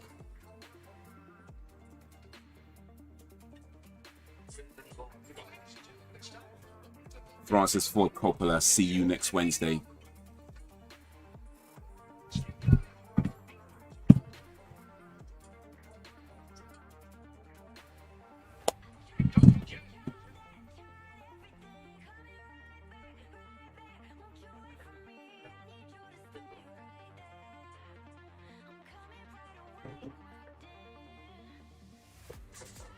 Oof. Francis Ford Coppola.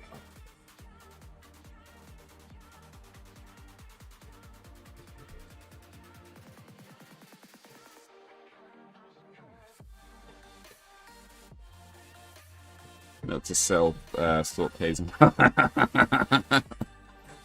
I guess if I ever wake up next to a horse head, I know who did it. I'm like, well, I guess Sam found me.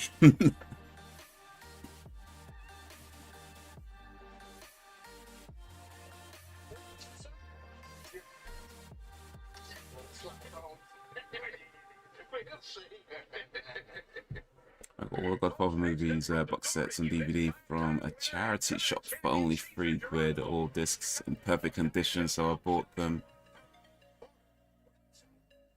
And I thought, why not? Hey, why not? I think I've got them on DVD as well, actually. Somewhere. I'm sure I've got them somewhere in... It doesn't matter. But yeah.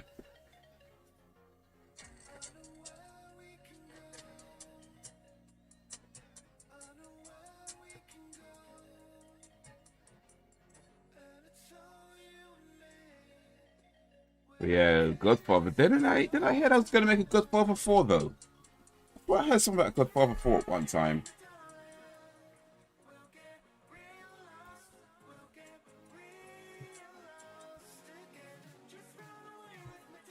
Godfather Part 4. Are they ever going to make a Godfather Part 4?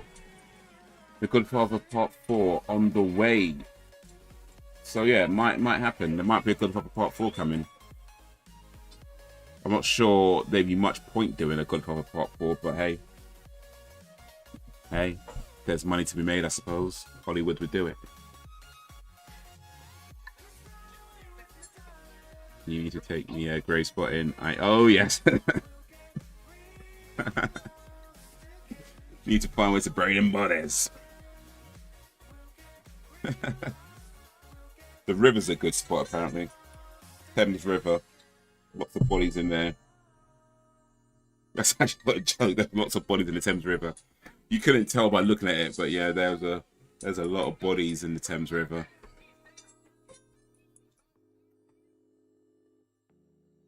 It looks so nice at night, but yeah. It looks super dirty in the day. If you see the Thames during the day, it looks mad dirty because, you know, it is. But at night, especially around central London with all the lights and everything kind of glistening, it looks real nice. It's a real cool shot, real cool scene. Real cool view is what I'm trying to say. But yeah, a lot of dead bodies in the Thames River.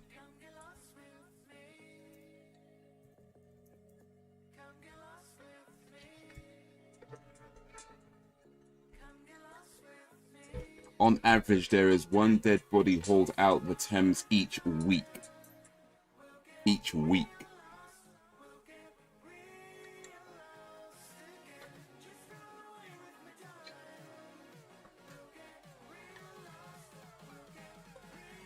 I do still love Scarface, though. Hey, that's a great movie. Scarface. Say hello to my little friend. Make way for the bad guy, huh? Make way for the bad guy.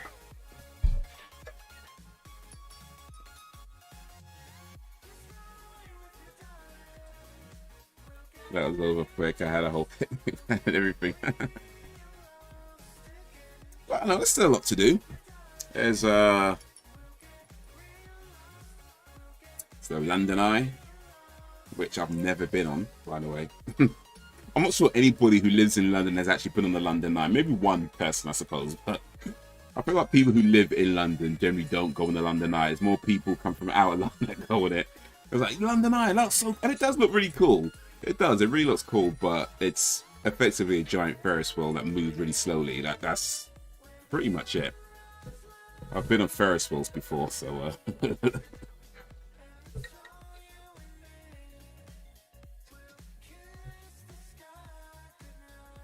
What else do we have in London? There's the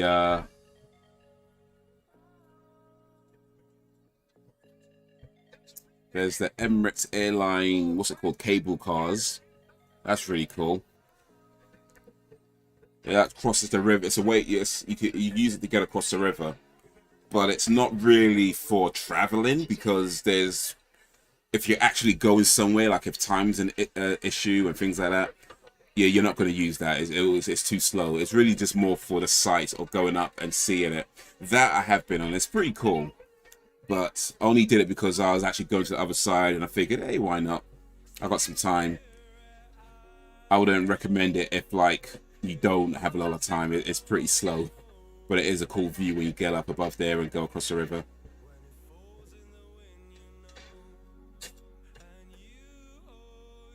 Who push each other first?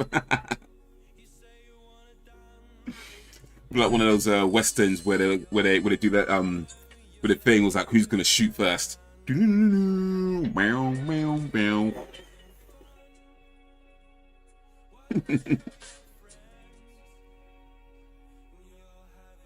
Oh, they covered up real good.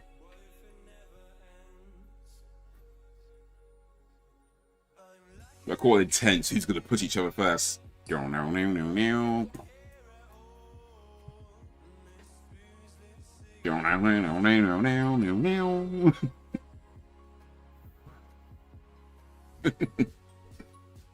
the close up of the hands, close up of the eyes.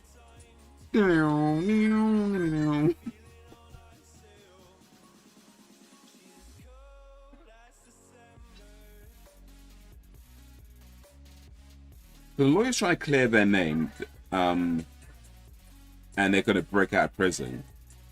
Even if she succeeds in clearing their name, it's like they be committing a crime of breaking out of prison. That's the thing. If you go to prison for a crime you don't commit, and then you break out of prison, but then your name gets cleared as they found that they recognize that you didn't actually commit the crime, can you still be charged with the crime of breaking out of prison? You know, because you shouldn't have been there in the first place. You know what I mean? So that's one for the lawyers, I think. If you went to prison for a crime you didn't commit, broke out of prison, but then it was later proves that you didn't commit the crime, can you still have the fact that you broke out of prison on your criminal record? You know?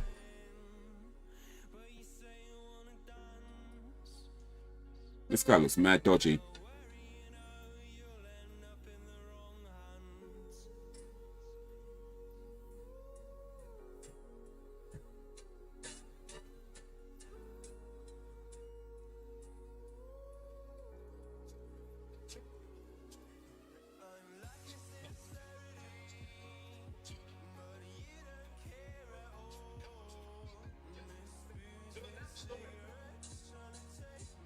Oh, he's seen something.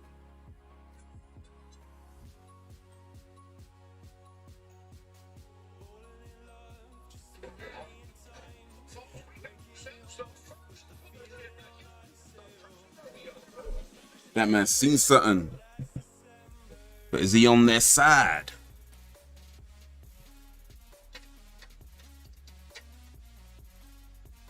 Oh yeah, before mobile telephones.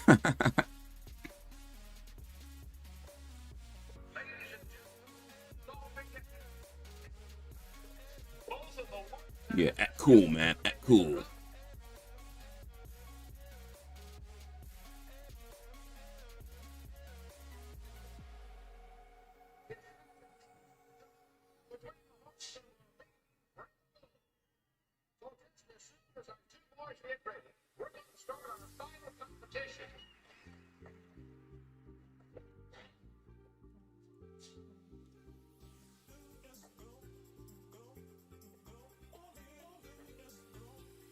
Lock the door.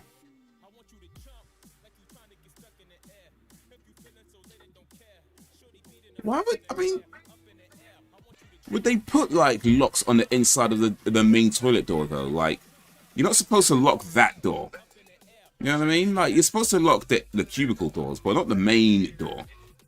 Like, why would they put a lock there? That's something that should only be able to be locked by the caretaker or something. You know what I mean?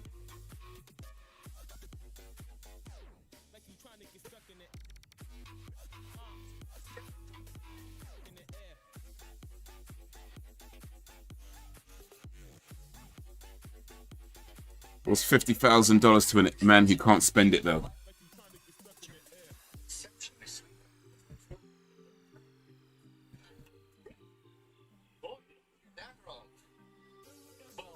true that you're an ass kisser? You're going to get a punch in the mouth. What's so touchy about? I'm an ass kisser too. Obviously, we're both dumb ass kissers if no one's gonna hit one penny on this except for Chris. That's the reason. That's Very unisex Lou. No, I think it was like two different sides, but the way they built, ooh, that didn't. I feel it was that was a dummy, right? That was not a person. I didn't see. But yeah, the way they filmed it, it was going back and forth. But yeah, I don't know. Maybe it was a unisex thing. Maybe.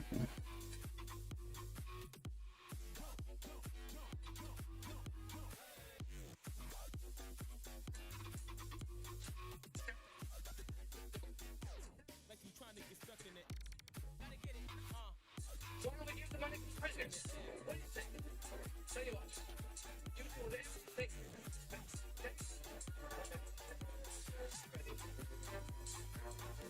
You know what? $50,000 to grab money off that ball. I don't know, man. I don't know. I mean, it's a lot of money, sure, but I think I might need a bigger incentive to try and grab money off that ball. $50,000.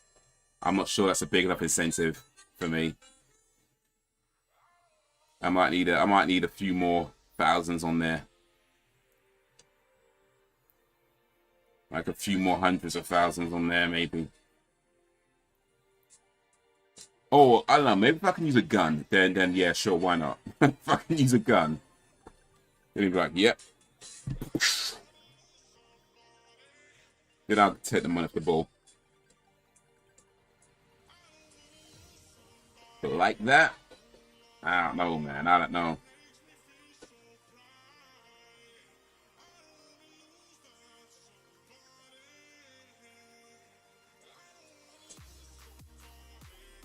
I'm sure that's a real bull, though, that they're using. That's chasing them like that. I'm sure that's a real bull. I don't look like no fake bull. Like, these, like, I mean, maybe there's those.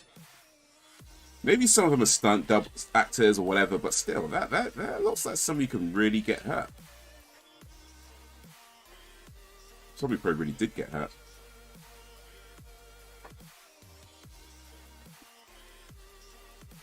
It's gonna walk out, Professor Woman.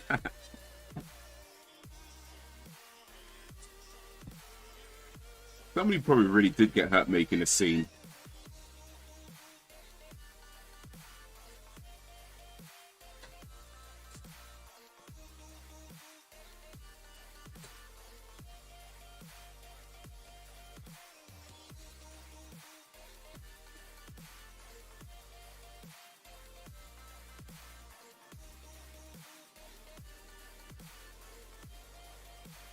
Oh yeah, don't forget the hat.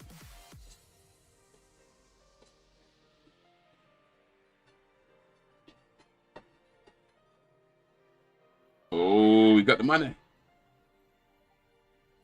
You might want to get off that field though, because I'm sure that bull's still chasing you.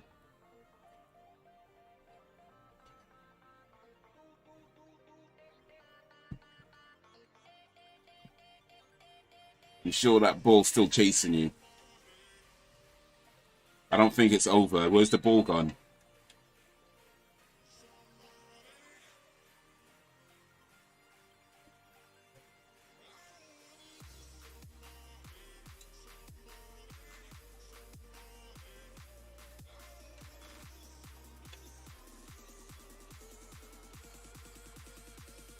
Oh, give it to, he did do it. Yep. Nice.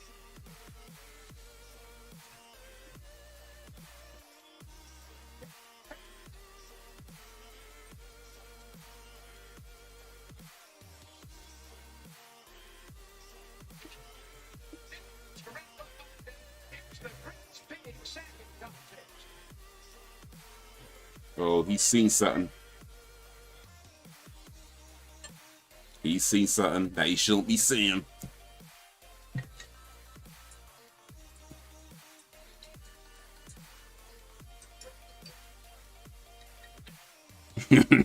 Yep. But the last thing he ever done saw.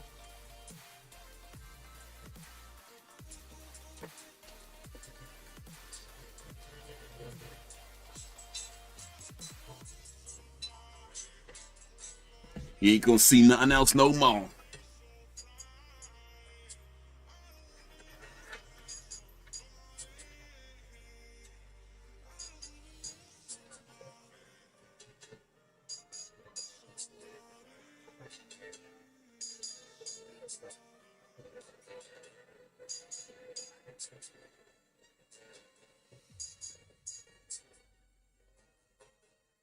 Jose Guns. Oh, they planned this escape route. They finessed it.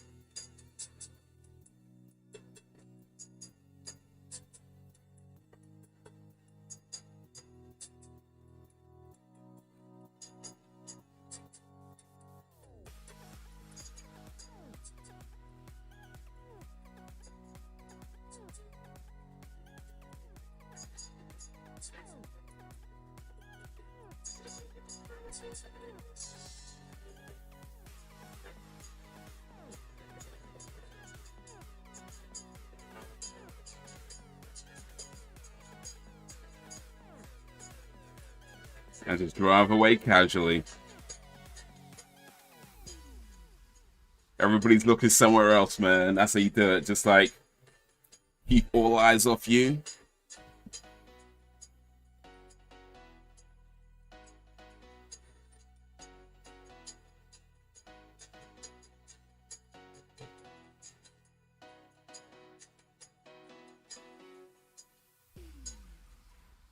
Oh. Yo, what up, Rusty? Hey, how you doing, man? Big up for coming through. Rusty7140, man. I think I've seen a scene. I'm sure you've been in the chat before. It's been a while, man. How you been? How's your day going? How's your day been? Big up for joining the live stream.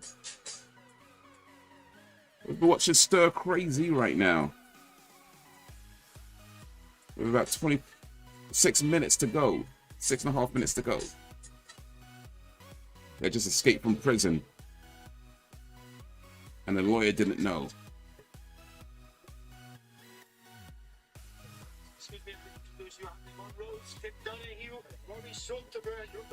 My name's Nate. My wife, Teresa. And my brother, Ramon. Hey, guys, that is yours. Where are you guys going? There? We got some family there. Hey, what would you do? Try to be brave, sweetheart. I'm good. Are you? The show you're watching good? It is very good. It's called Stir Crazy. It's a movie from 1980. It's on Netflix. So you got Netflix. So you kiss me, damn. But yeah, definitely worth watching. It's a classic movie from the 80s with Gene Wilder and Richard Pryor.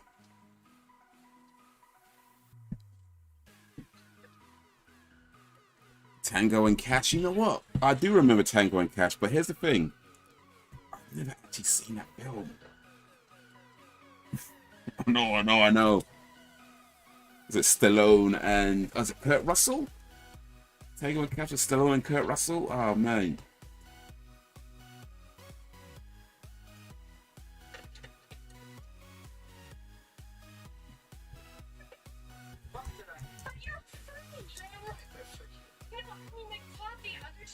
Thanks to Meredith.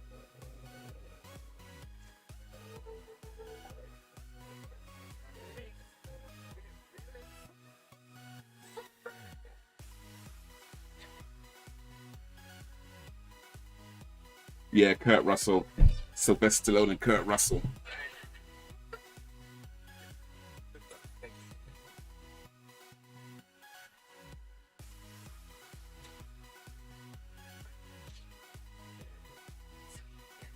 Yeah. So they went to prison for a crime they didn't commit. Broke out of prison.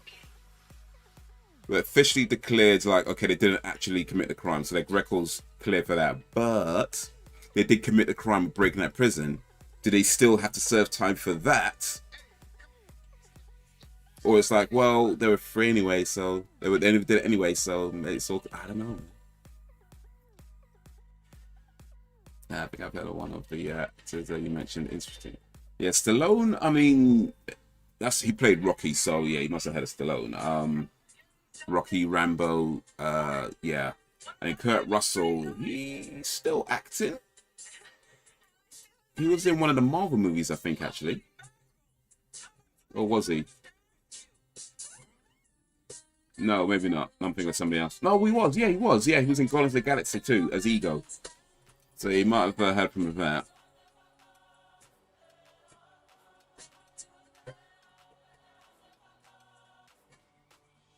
I know how I'm still going. My eyes on the telly and phone, and my head is pounding. Oh, sorry, man. Oh.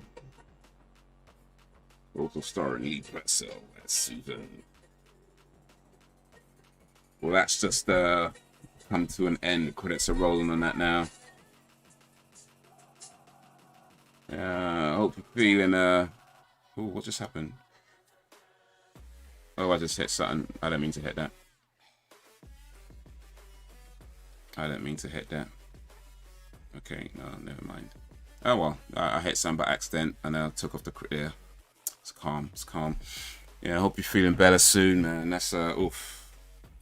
Might need to get some rest. It is almost, well, it's got quite late. It's 10:30 p.m. right now, actually. It's 10:30 p.m. There's the thing, guys. I got some Bluetooth. I've got a Bluetooth attachment for my PC today, and I'm testing out whether I want to switch to Bluetooth properly or not. And I use Bluetooth on my laptop anyway, right? Because, you know, you kind of got it there. It just helps a bit better. But I bought Bluetooth attachment for my PC, plugged it in, and I'm testing out. I've got a Bluetooth keyboard. This is the one I use with my laptop. I have a Bluetooth mouse again, used with my laptop, and the headphones I use with my laptop as well. And I just switched them over to plug into this, see how it works, and see how it goes. But then it's like, I find the keyboard seems to be okay, the mouse seems to be okay. Maybe when I'm playing games, it struggles a little bit. But for some reason, not so much with the headphones. I mean, it works, but it feels like it stutters a little bit. I don't do rest. I'll sleep when I'm dead. And now it just feels quiet. Did I turn something down without realizing?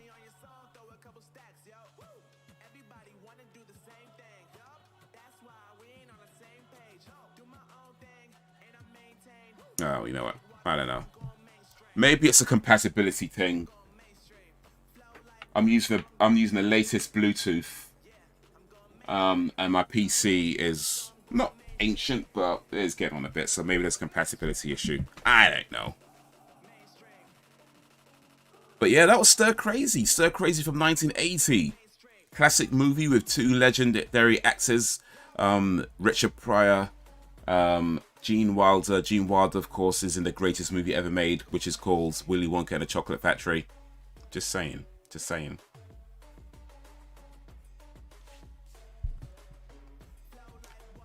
It's the mother and me. Keep going. Keep going. Me neither. You know what? I feel like when it comes to getting rest, getting sleep and all that kind of stuff, it's like sometimes I don't sleep enough. Sometimes I probably sleep too much. Like I think today, like tonight, last night, I probably slept way too much. It's like either not enough or too much for me. I don't know, man. I like that movie, but do you really love it? I like that movie, but do you really? Oh, you asked me if I really... Okay. Here's the thing. Yes, it is actually one of my favorite movies. Yes, I'll say it's my favorite movie. Is it the greatest movie ever made? Yeah, probably not. But it is my favorite movie just because of it's I like the songs, I like the dialogue, I like the quotables, the lines. It's stupid at times, it's serious at times. It just does a whole lot. And I think at the time that I saw it, it just came to me at the right time. I mean, I didn't watch it when it came out, but when I watched it, I feel like it came to me at the right time. When I first watched it, I don't know, I was probably I don't know, like teenage years, I think. I feel like early teens, 13, 14, around about then, you know. So this would have been 94, 5-ish, give or take. Maybe 93, something like that. But yeah, I would have seen it for the first time, I think early mid-90s. I'm film came out in the 70s, I know, but I ain't that I ain't that old. But yeah, it just came to me at the right time, I think, and this was a great film.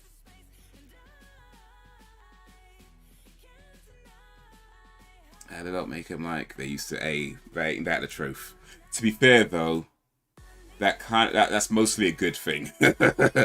Some of the things they were doing back in the day, just yeah, probably best they don't do them anymore. But yeah, I get what you mean, man. There's some legends, some classics, man.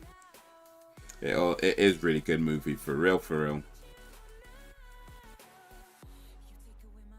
You can do it. Keep pushing, keep pushing.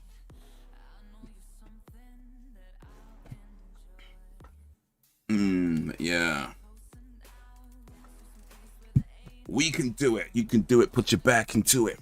You can do it. Put your back into it. You can do it. Put your ass into it. Put your ass into it. Put your back into it. Tick, tick, boom. I'm becoming like an athlete. Yeah. That's it with anything, innit? You gotta keep going. You gotta keep going, you know? When times are tough, you just keep pushing forward. You find that reason to keep going and hold on to that.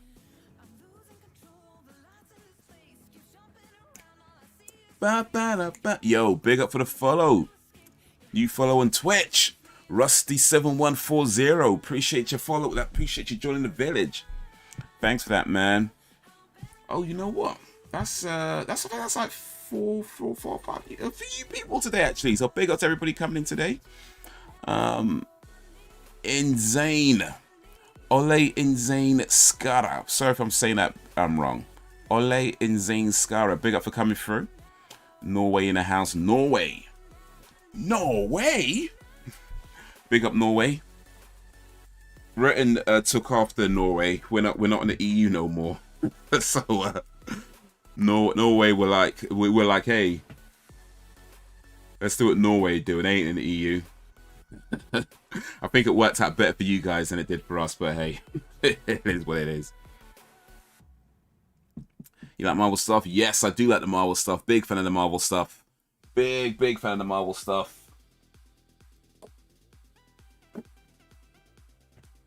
Spider-Man. I know it's technically an MCU movie, I know. Only on a technicality, it's really a Sony movie, but still Marvel nonetheless.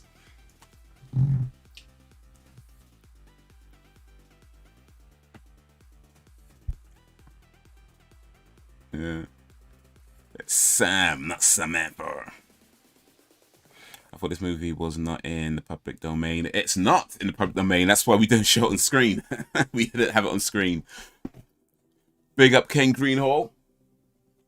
So yeah, I was saying before actually, so you was recommending a Hitcher. The plan is to do that one next week. So yeah, big up Ken for the recommendation. So Hitcher, hopefully doing that next week. That one we should be able to show on screen. But I might need to make a few adjustments because the audio isn't always public domain. So we'll share. Who's your favorite hero and villain? And who's your favorite villain? Hero, definitely Spider-Man. Easily, Spider-Man's my favorite hero. It's been my favorite comic book hero for a long ass time. So yeah, definitely Spider-Man for that. Villain? Ooh, I'd have to give it some thought. Off the top of my head, I'm gonna go with Doctor Doom. Comic book Doctor Doom, not movie Doctor Doom. Comic book Doctor Doom was just epic. You know, it was mad epic. But yeah, movie Doctor Doom, not so much. Not so much. How about you, man? Favorite heroes and villain? We can't watch the Slumber Party Massacre. That's the perfect summer horror movie. Might do that one of these days. Not right now, though. Not right now. Maybe get to that eventually, but we'll see. But yeah, Hitcher. That's the next planned one, and then after that, we'll go from there. Don't want to plan too far ahead. I'll just get confused. Comic Doom is true badass for real.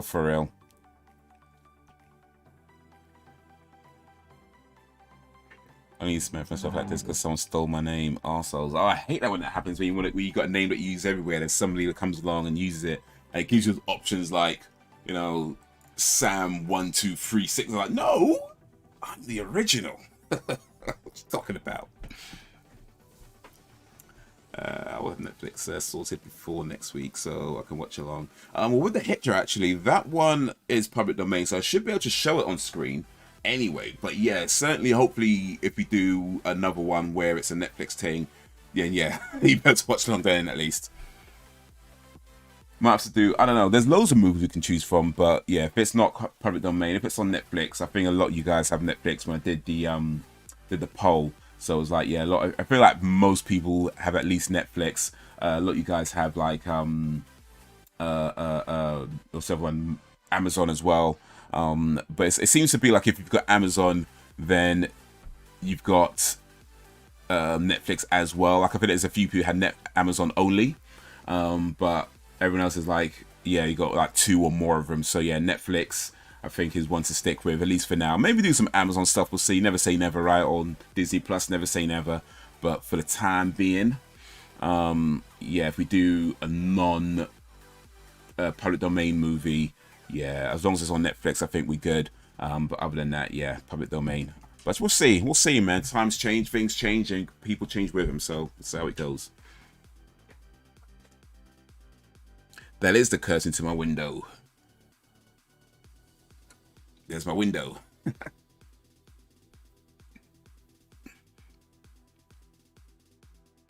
Favorite hero may be Hulk. Favorite villain, Galactus. Even though he is a sort of a force of nature, misinterpreted for a villain by species with lower awareness. Galactus, I'm not too familiar with, to be honest. Let me look that up real quick. I'm not too familiar with Galactus. I was mostly reading comics in the 90s, and I'm mostly stuck with, I mean, it's pretty much all Marvel. I did a couple of DC, but mostly Marvel. And even then, it was like sort of mostly stuck with like Spider-Man, branched out to Daredevils. Like Spider-Man and Daredevil were my main comic book reads, but then branched out a little bit to like X-Men, a little bit of X-Men. Especially like Wolverine and Gambit, and I did a few other things here and there as well. But yeah, most of my comic book reading was Spider-Man and Daredevil, so that's the ones I'm most familiar with. Galactus, let's see here. Okay, so Fantastic Four. Well, first appeared in Fantastic Four in 1966. Galactus is a fictional character appearing in American exposure by Marvel Comics, formerly of Mortal Man. Galactus is a cosmic entity who originally consumes planets to sustain his life force and serves a functional role in the upkeep of the primary Marvel continuity. Ooh. I think I heard about Galactus coming into the MCU during this over this next run, because they did Thanos, right? Thanos was the main big bad in the first run. You know, phase 1 to 4, right? So I think I heard something about Galactus coming into it in the next set of Marvel movies, but you know, waits to be seen. Have you seen that movie Rogue Hostage yet? It looked I have not seen Rogue Hostage. I don't think I've even heard of that movie, actually. I haven't been to the cinema since the cinemas reopened, actually, but I do want to see, the first movie I want to see back in the cinema is oof, damn it. It would help if you remember the bloody names, isn't it? The first movie I want to see in a cinema, want to go back to the cinema for, is Black Widow. I'm gonna see Black Widow.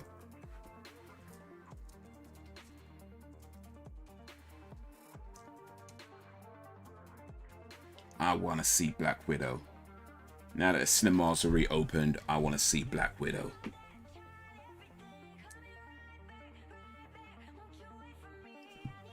Do you know the Phoenix? Well, that's the kind of one. Now it's a bit too dark for that. And besides, probably shouldn't be spamming my neighbors too much. Just Google the movie The Hitcher, and it says it's public domain. Yeah, nice. Do you know the Phoenix? Galactus has similar levels of power, while his purpose has varied a little, but he's necessary evil. Okay, Phoenix is in like Jean Grey rather.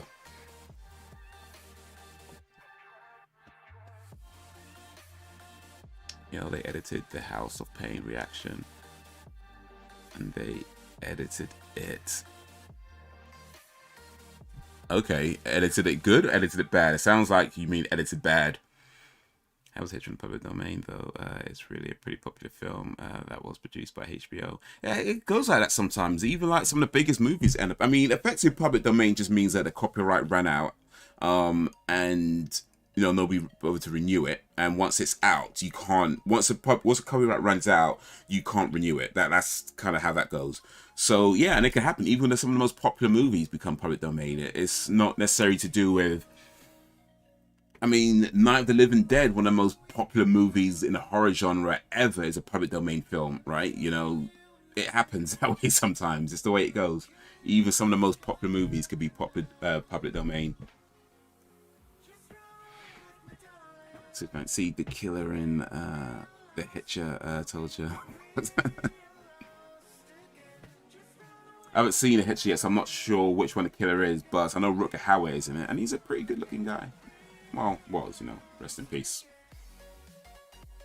Like how Spider-Man always holds back, and he is actually extremely strong compared to most street-level thugs. He is. I mean, I don't think people realize how strong Spider-Man is. And also, one of the reasons I like Spider-Man, and why he's been one of my favorite, well, my favorite hero for a long time, is that he really was just a regular guy that had these powers.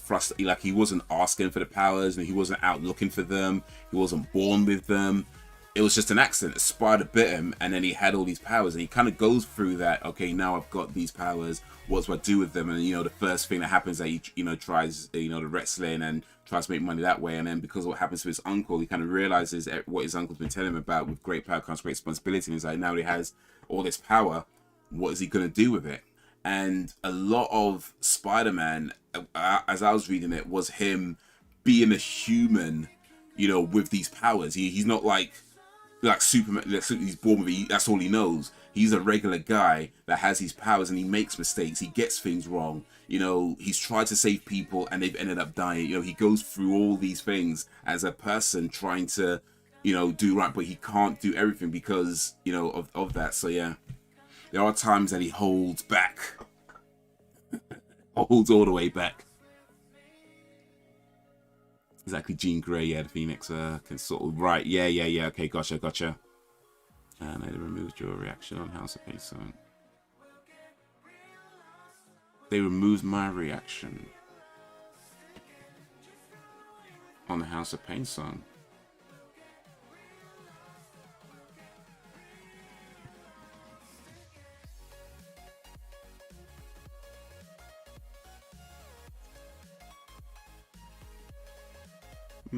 Interesting.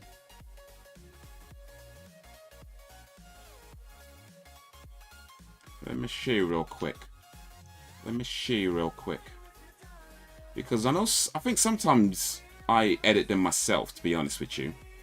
I don't think I edited this one though, but let me try and refresh my memory.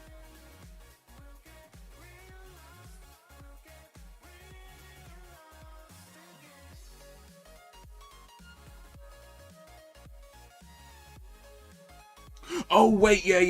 I know what happened. Yeah. No. I actually took that one out myself. Don't worry. Yeah, that's fine. That one I took out myself. Yeah, that one I took myself. Yeah. That one. Yeah. No, I know what I did. Yeah, it's cool. It was cool. Yeah, because it was on the end of another video, wasn't it? Yeah. I remember now. So yeah. It's cool. It's cool.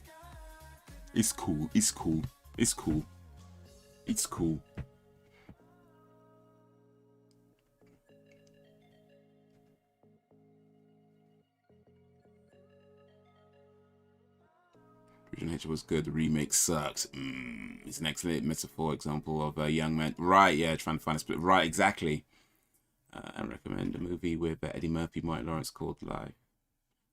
Oh, you know, we were just talking about it, actually. We're literally just talking about that because we watched Stir Crazy, and I was just saying that, you know, I feel like this movie Stir Crazy inspired in a big way Life. So yeah, we're just talking. That's a great film, Life. Yes, 100%, 100%. If Poison Ivy 92 with Joy Barrymore was in the public domain, Poison Ivy. It might be. It might not be. Poison Ivy. Public domain. It might not tell me right now. Poison Ivy movie I should probably put, actually, not Poison Ivy plants. Yeah.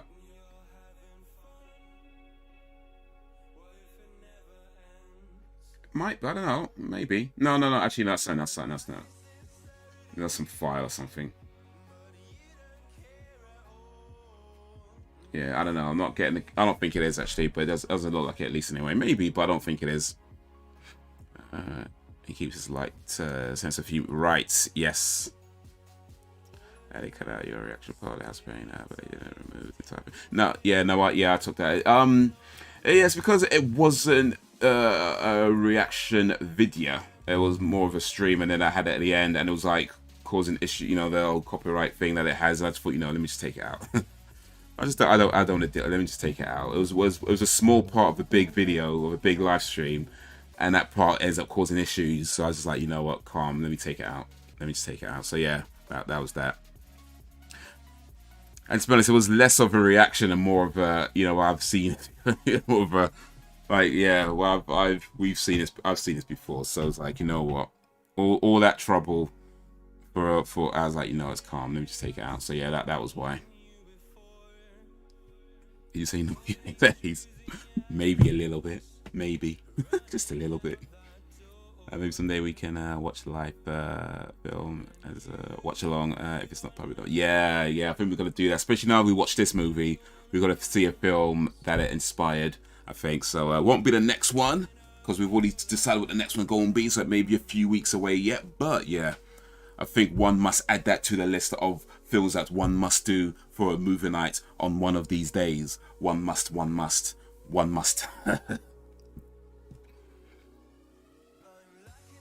Jump around, jump up and get down. But for now, that was Stir Crazy.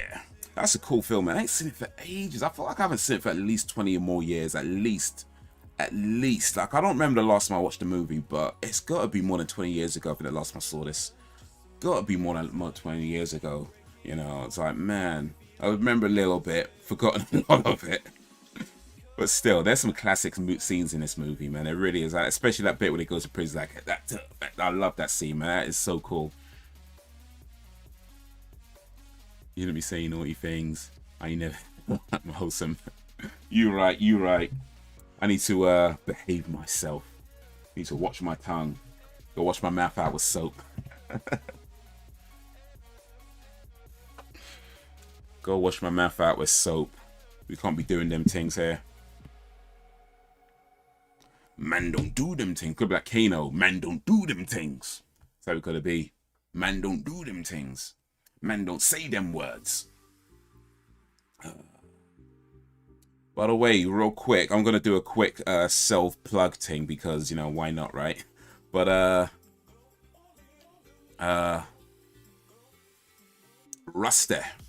Rusty7140. We just talked about some geeky movies and stuff, some comic books and stuff. And if you like that sort of thing, then I do have a YouTube channel where I talk more about that sort of thing. So you might want to check it out. It's called Haze's Movie Room. I talk about movies. I talk about video games. So yeah, check that out. In particular, kind of geeky movies, you know, geek culture, stuff like that. That's what I stick to. Well, not stick to, but you know, that's what I mostly talk about.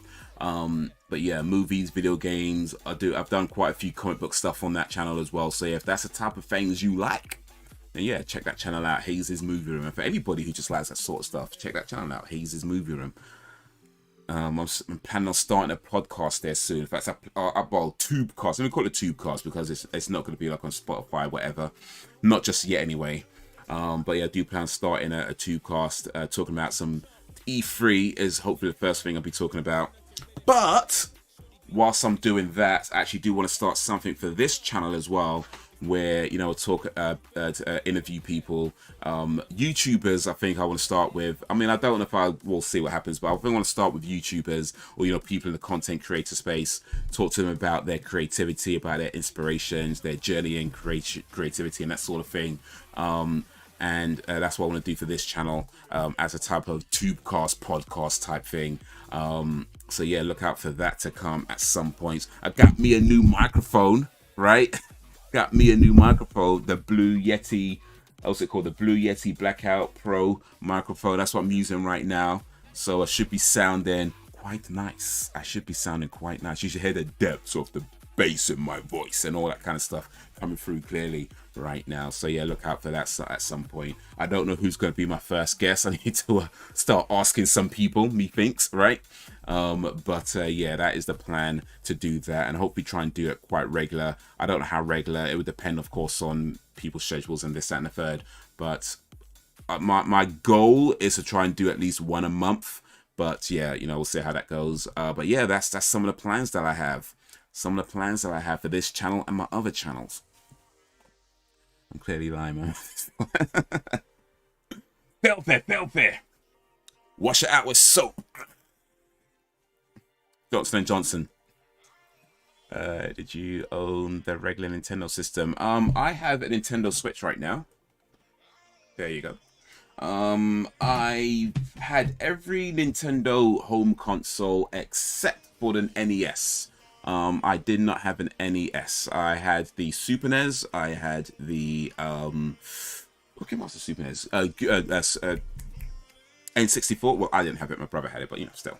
Then I had the GameCube. Oh, I didn't have the Wii U. I had the Wii, but I did not have the Wii U. I think my brother had a Wii U though, but I never actually played it.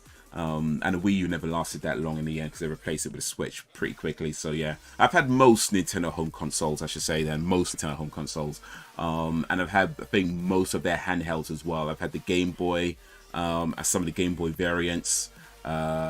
I've had the DS. I didn't have the 3DS though. Didn't have that, but you know. And I didn't have the Virtual Boy either. So yeah, most of the most of the handheld consoles.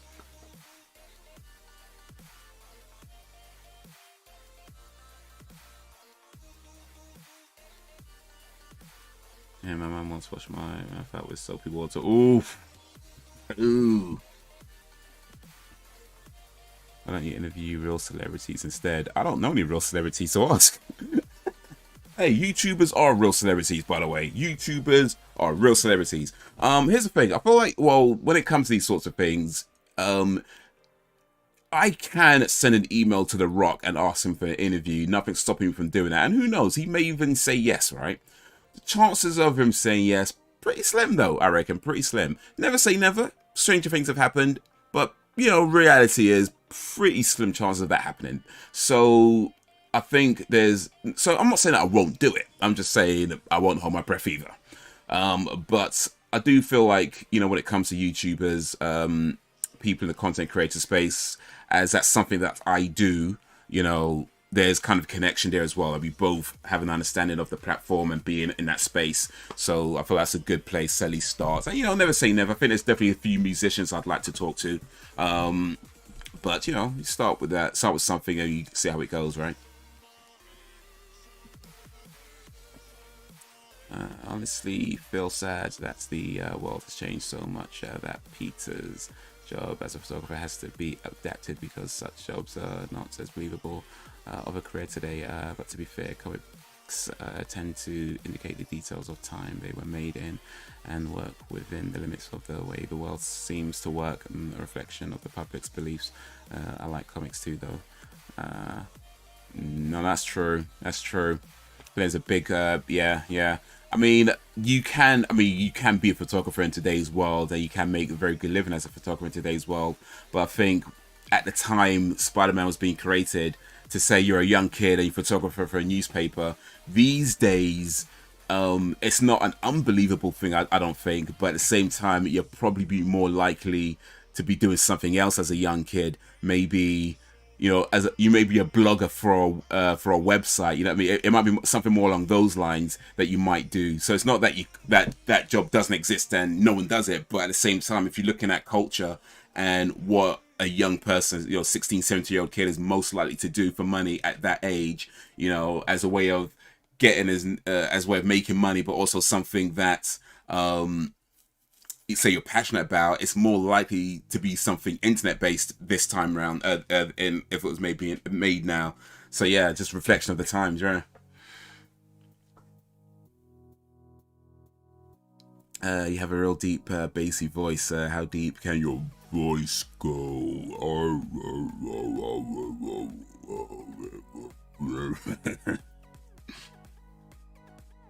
Sounds great. Yeah, appreciate that, Alan. I didn't live through most of those changes, but I think about some stuff. Yeah, I mean, in the last Spider-Man movie, I can't remember. He was a photographer, wasn't he? I mean, in where I put it, in this Spider-Man, I'm pretty sure he was a photographer. I mean, it was. I know they don't focus on that so much in the new set of movies. His job isn't a big focus. And to be honest, I haven't watched them for a little while now, so I'm sure there's plenty that I've forgotten. I probably should watch these again. New one's coming. But I don't think they focus too much on the job. But if I remember correctly, he was a photographer in it. But I don't know. I have to double check. I had a Friday the 13th game on the regular Nintendo. That's so dumb. One of the worst games ever. Never played the original one. Well, never played the new one actually, to be honest. So there you go. Didn't even know there was that one back in the Nintendo, actually. I only knew about the one that came out recently on PC and all that stuff. That's all good. I deserved it. I was a kid then. I'm fully grown, half functioning adult now. It's all good. Half functioning. Yeah, my childhood didn't mess me up. You know what, though? I feel like a lot of stuff that our parents did... Well, I say our parents. I mean, people, let's say, I don't know... 35-ish and upwards, right? 35-ish and older.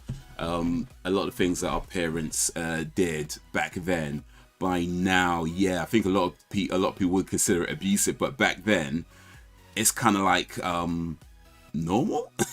You know, it's just how the times were. I mean, I'm not recommending anybody does it to their kids now, by the way. I'm not saying that. But yeah, I think there's a lot of stuff that was pretty normal and ordinary to do back then that by now, yeah, you probably consider pretty abusive. It's just, again, as a sign of, you just talked about, yeah, you just mentioned how culture changes. That's one part of culture changing. Some of the things that, some of the parenting, what's it, some of the disciplinary acts that were done back in like the, you know, the 80s, you know, by now, yeah, you probably shouldn't be doing them. People might call child services on you if you did them now. I want to slap a lot of YouTubers. Why don't you do a prank channel? Everyone is doing those. I don't think I want to do a prank channel. That being said, I might do a prank on somebody one day. You never know. You never know. The booming low.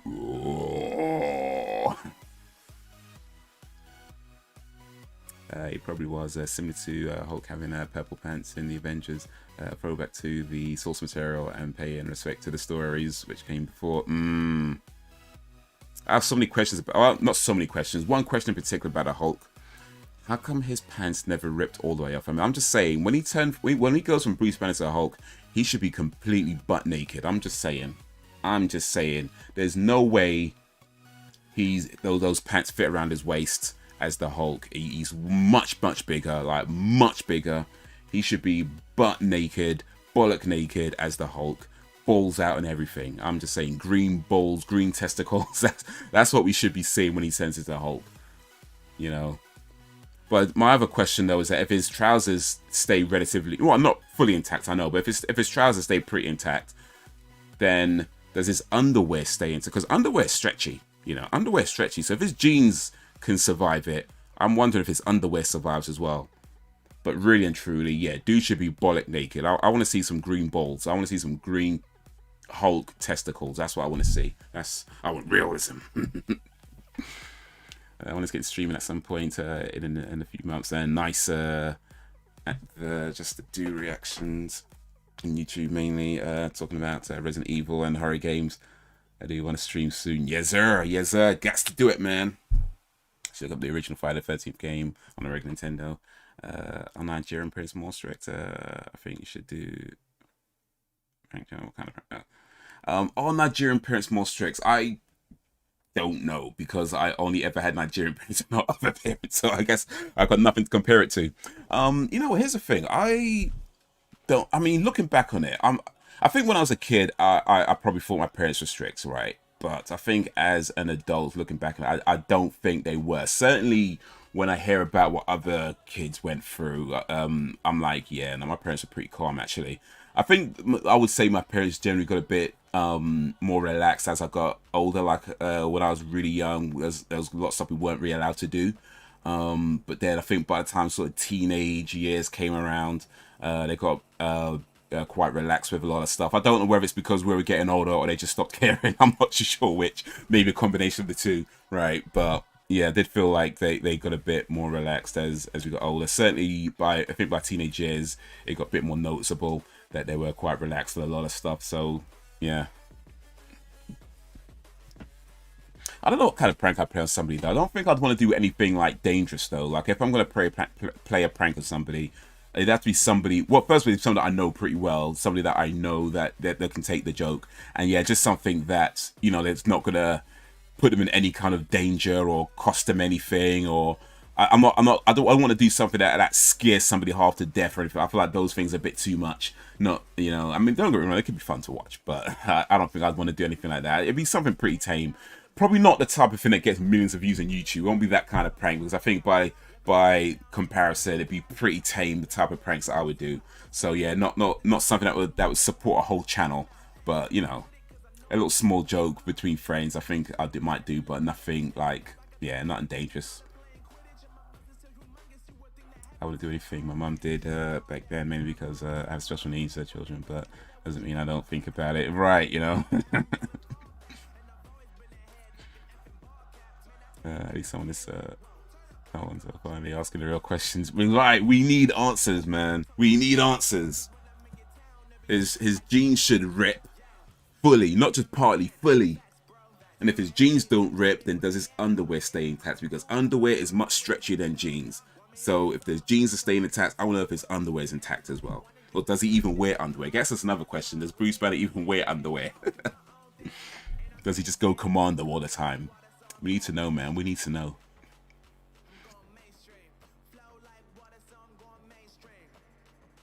When you do, I'll sub. Yes, sir, man. Yes, sir. Let us know, man.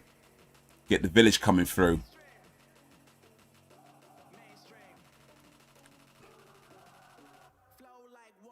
That's so good, Rusty. I got you. Yes, sir. Throw the stink bomb. You never... I'm not even... I feel like even that's a bit... Actually, you know what? Maybe that'd be okay. That might be a decent prank for a stink bomb somewhere. But yeah, again, it depends on who I'm doing that prank with and that kind of thing. I think there's certain people I feel like it needs to be people that you know well, pretty well. Just kind of have that rapport with them. You know what I mean? It's not something you do to just anybody. It's like this a bit mean. You gotta know somebody. I think you're gonna play pranks on them. Stink bomb, yeah, I think you could do a stink bomb. That's not too bad. Or do one of these things like back in the day. We used to have these gobsmackers where you buy a pack of like 5, and one of them would be like super sour. Or like 4 of them be like regular, normal, sweet tasting, right? But one would be like ridiculously sour. And the idea is that you share them out with people, and they all look the same, so nobody knows who's getting what. And if you got the one that was like the super sour one, you had to try and hide it, like trying to pretend that you did, like try. But it was so you couldn't, man. It was so like no matter how you couldn't hide it. It was like you knew who got it. You knew who got the super sour one because it'd be like. Just couldn't, man.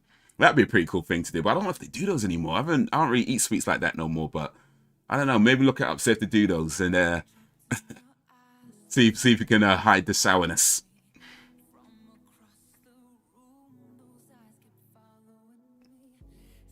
Is there aliens in Area 51? I heard something about, was it Barack Obama talking about aliens recently or something like that? Like one of these, like I was thinking about Barack Obama, or it was a former president. I think it was Barack Obama said, but it was definitely a former president anyway. They were talking about Area 51 and that kind of stuff and UFOs and that whole thing. They were just kind of talking about it openly, you know. So it's like, all right, you know, guess we're just admitting it now. Cool. What if you found yourself in possession of a stink bomb? Would you be tempted to throw it? I probably would if I just found a stink. If it was just me, right? If it was just me, then yeah, I'll probably throw it and just to kind of like see if I can take the smell. But I'm curious like that. And hell yeah, I'll be like, yep.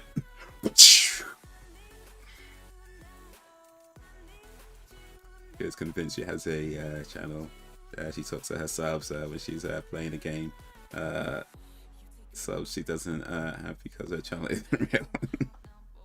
One day, man, one day. I guess that's practice. Maybe one day she'll have a real channel. She's getting the practice in now. Hey guys, welcome back to the channel. That's what you gotta do as a YouTuber, I think. You gotta do that all high energy. Hey guys, how's everybody doing? Smash that like button. Smash that what was it called? Smash that sub button. That's what you gotta do as a YouTuber. You gotta smash everything. Everything you gotta smash. You don't just click the like button. You gotta smash that like button. That's what you gotta do.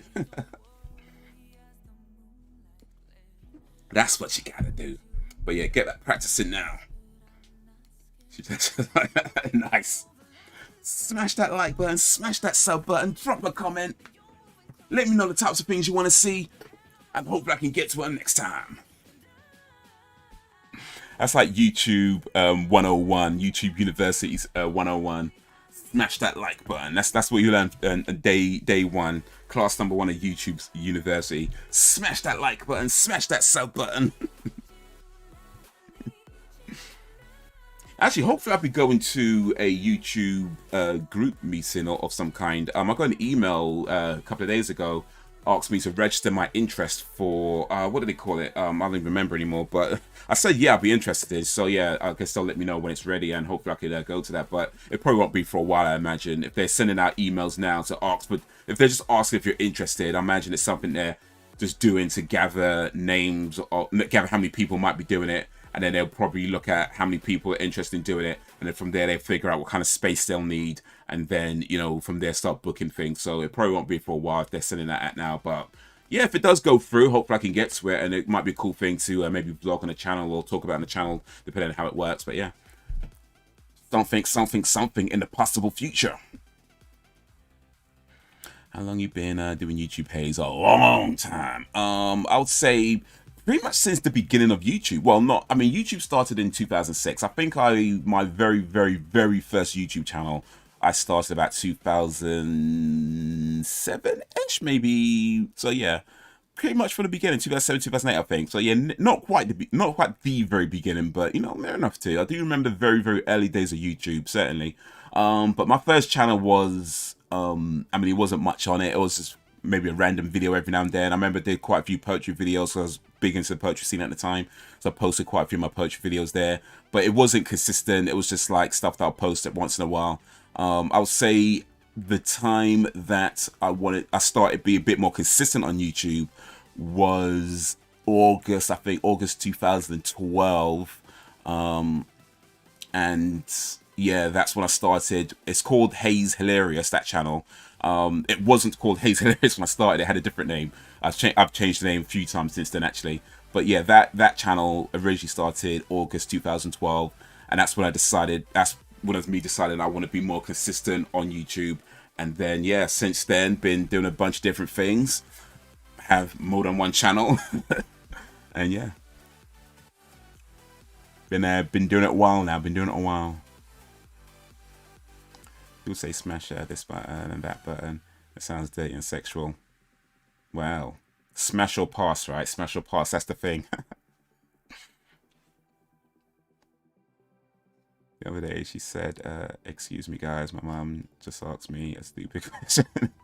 She is so weird.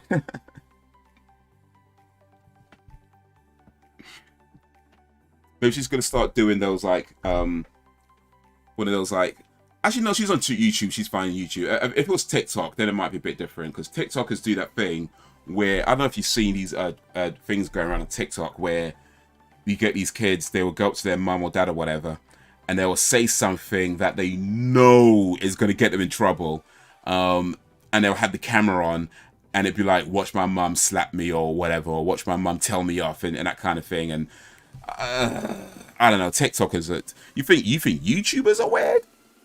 Can you say YouTubers are weird? Listen, bro, TikTok is a whole nother, that's a whole other universe, bruv. That is a whole nother universe. And don't get me wrong, there's some amazing things on TikTok. Really, you see some of the most creative, some of the most talented people on TikTok, but boy, there's some madness going on there as well. So there's some madness going on that platform, like for real, for real.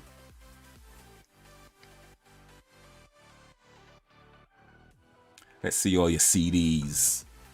Well, there's a bunch of them. There's some behind.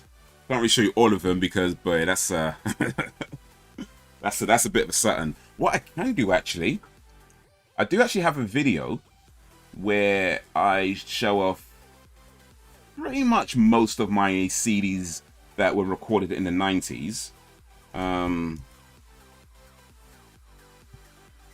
Yeah, so let me put that link in the description if you want to check out my 90s CDs. I do actually have a video on the channel for that. So yeah, there you go. Check that out.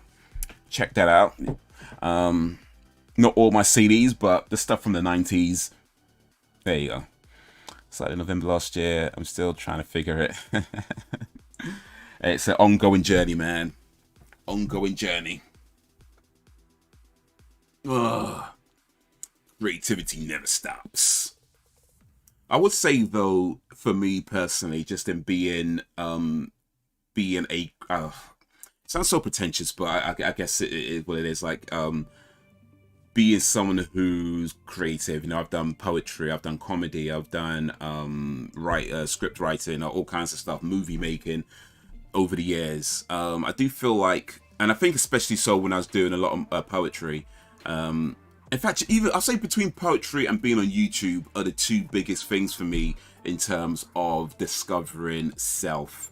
You know, I'll say it's something that happens through creativity in general, but for me personally, I'll say between YouTube and doing poetry have been kind of the biggest things that have helped discover things about, you know, who I am, who I want to be, what I want to be doing, and that kind of thing. And it's an ongoing journey. Of course, we all always evolve and always changing. But I think those for me have been the two biggest parts of creativity. If it wasn't for that, I may not be doing things like comedy sketches and stuff like that. So yeah, big up to the poetry. I mean, I'm not as active on the poetry scene in London these days. I feel like there's definitely some amazing poets out there, no doubt, but I feel like it's just not for me anymore. You know, so much has changed. The last time I went to an event, it just felt like this isn't really for me anymore. You know, I did my time there. I sound like a prison sentence. I did my time there, and it served its purpose, and I did pretty well in the poetry scene. I never say never, of course. Never say never. Like I've said it before. I feel like my best poem is still to come, and God willing, one day when it does come, you know, I'd want to put it out there and try and get it out to as many people as possible. But yeah, I just feel in general the poetry scene isn't for me anymore. I'm happy to every now and then put out a poem on YouTube or Instagram, and I'm okay with that, you know. But even if it means not that many people see it, it is what it is. It is what it is. But one day. Do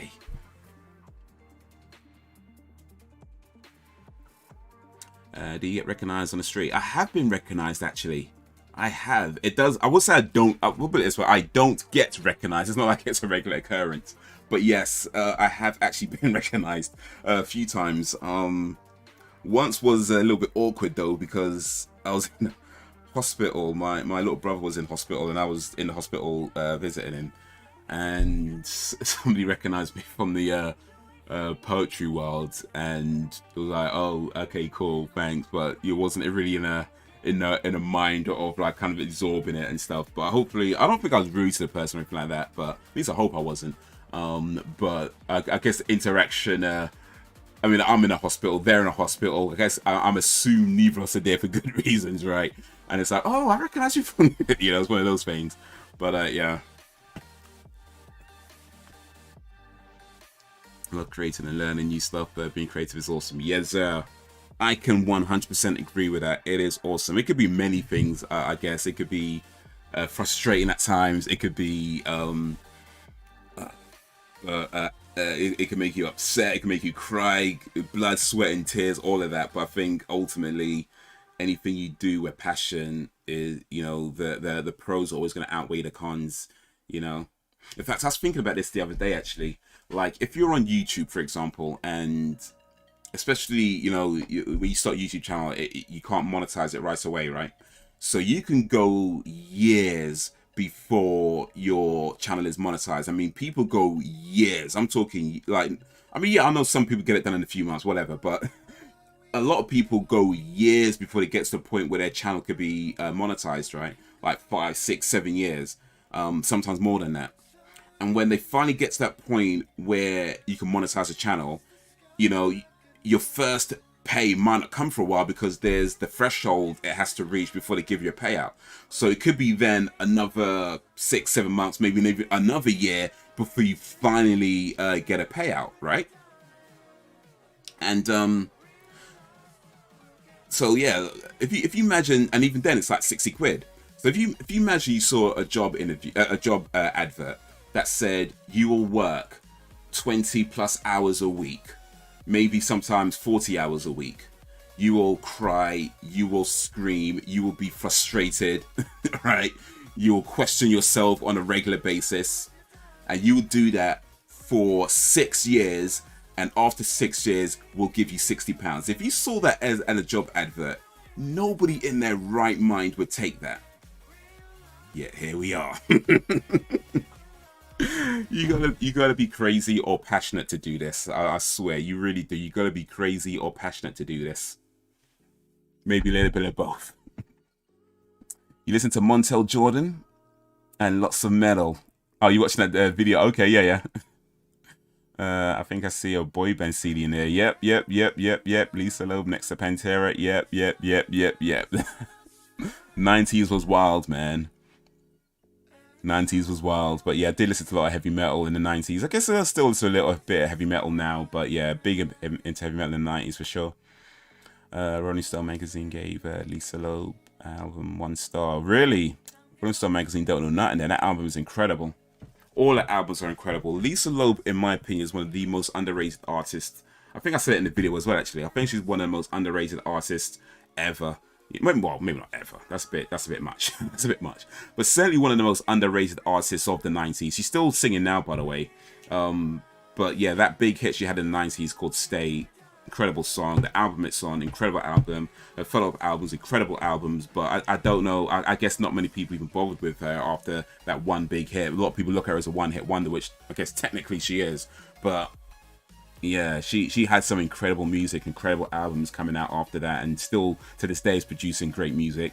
But yeah, not that many people. I mean, she has a fan base, so she's not like unknown.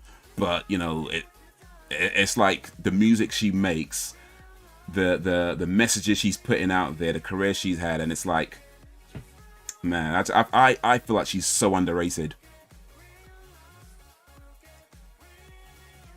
Do you have the heavy metal here? Not quite. That's into Machine Head today. Oh, Machine Head. I remember them guys. Did I have one of their albums? Oh, no, I don't think I did, actually. I think a friend of mine might lend me one of their albums, but I don't think I actually owned one, no. I still ain't monetized. My channel ain't big enough yet, but maybe one day. I enjoy the grind. Big up to creativity. Yes, sir. I never owned the Bjork CD, but big up to Bjork, man. She did some great stuff. But yeah, the thing about, I would say, I mean, I guess it depends on the individual, but I think for anybody who considers himself a creative person, my advice for what it's worth would be, get your money, of course, right? Don't turn down money, and then it helps, right? But at the same time, try not to make that the focus of the things you do, because I mean, reality is that if you can make a living out of doing YouTube or anything that you're passionate about, that is the most ideal place to be. If you can make enough money from this to not have to have a regular job, that of course means you could put more time into it and do as much you can with it. So that's a great place to be. I ain't trying to say that. But at the same time, I feel like try not to make it the focus, because when it's your focus, your decisions are based around what makes you the most money rather than what is the best thing for your creativity. And the two things aren't always the same. You know, the most creative thing you can do might not be the thing that makes you the most money. And I feel like, I personally feel like it's more important to be genuine to yourself. Like I say, don't be, I'm not saying don't get your money. I mean, of course, we all gotta eat, right? We all gotta eat. So ain't nothing wrong with doing things because it might get you some views, it might get you some money. It ain't nothing wrong with doing that. But my advice, for what it's worth, is try not to make that the focus. Get your money, but try not to make it the focus. But a lot of that depends on, you know, what exactly you want to do. And there are people out there who 100% would tell you straight up, look, I'm here for the dough. I'm here for the money. I don't care about nothing else. I'm here to make money. And if that's the case, then hey, more power to you. If you're being honest with yourself, cool. You know, be honest with yourself. Be honest with the people. You know, be honest with your community. Cool, whatever. Do you.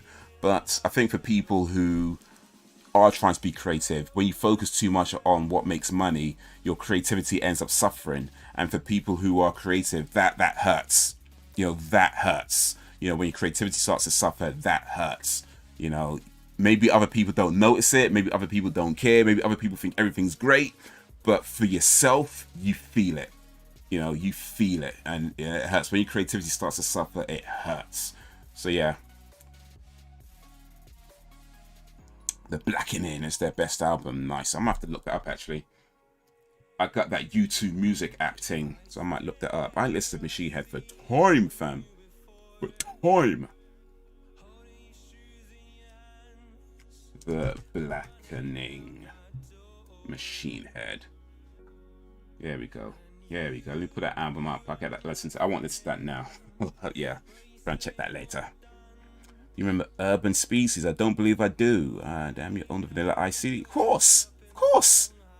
To the extreme, rock a mic like a vandal. Light up stage box, jump like a candle. Dance! Of course! Vanilla Ice, man. Of course! Of course!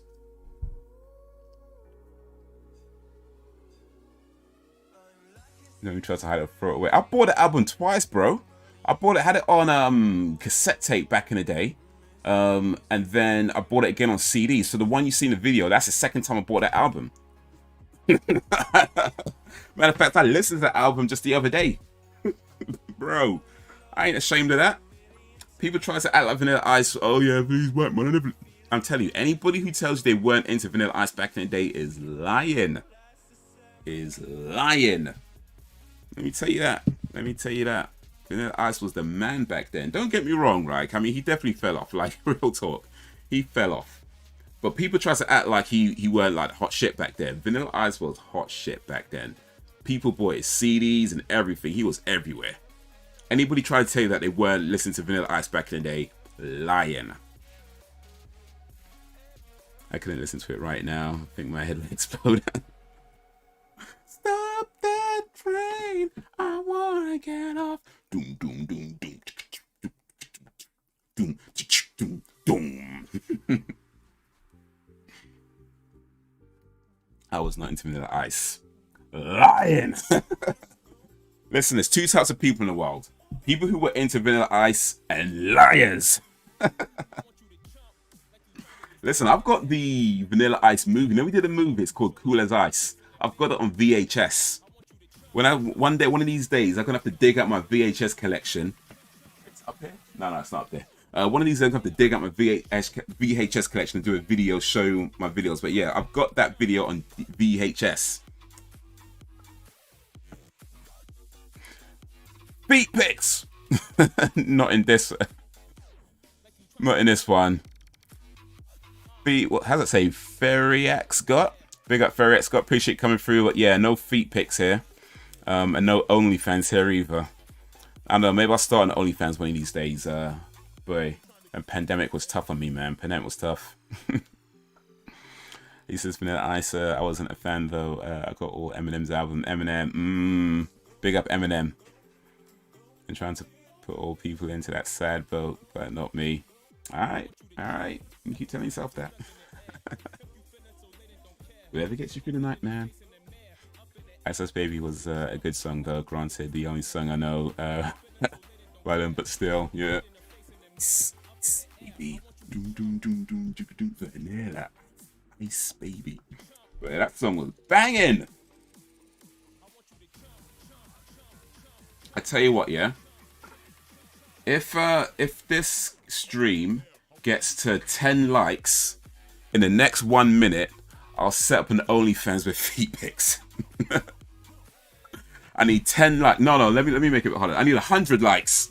I need 100 likes in the next 30 seconds. Then I'll start an OnlyFans with feet pics. 100 likes in the next 30 seconds. I'll set up an OnlyFans and put some feet pics on there. That's what I'm gonna do. Oh well.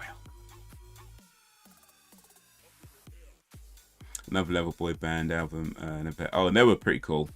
I like that album a lot. I want to do OnlyFans. My other half is rude and won't let me. Oh man.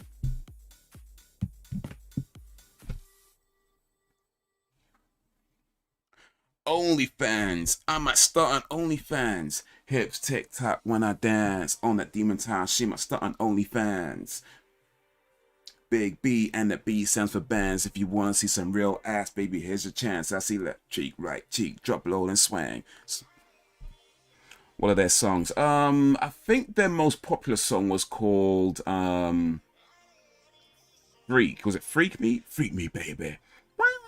I wanna lick you up and down till you say every time that baby. I think it's probably their most popular song.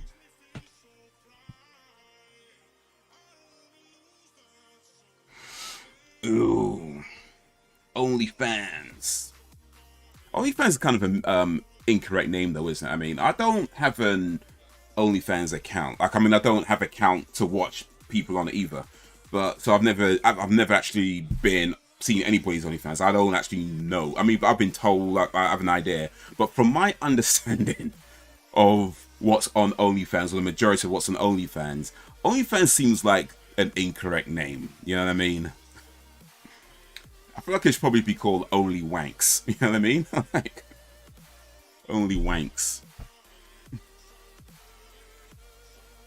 So some guys would get off on being insulted. Would that be OnlyFans just insulting people? Hey, some people are into that, actually. You know, some people are into that, but some people they want to get insulted. They want that. I see somebody tweet something about that. Apparently, like, they were on a dating website. In fact, my friend was telling me, actually, sorry, not always wanted to tweet. My friend was telling me she was on a dating website and she got this message from somebody that was like, yeah, I want you to insult me or something like that. And she was like, yeah, I don't think so. So yeah, I don't know, there's a market for it. There's a market for it.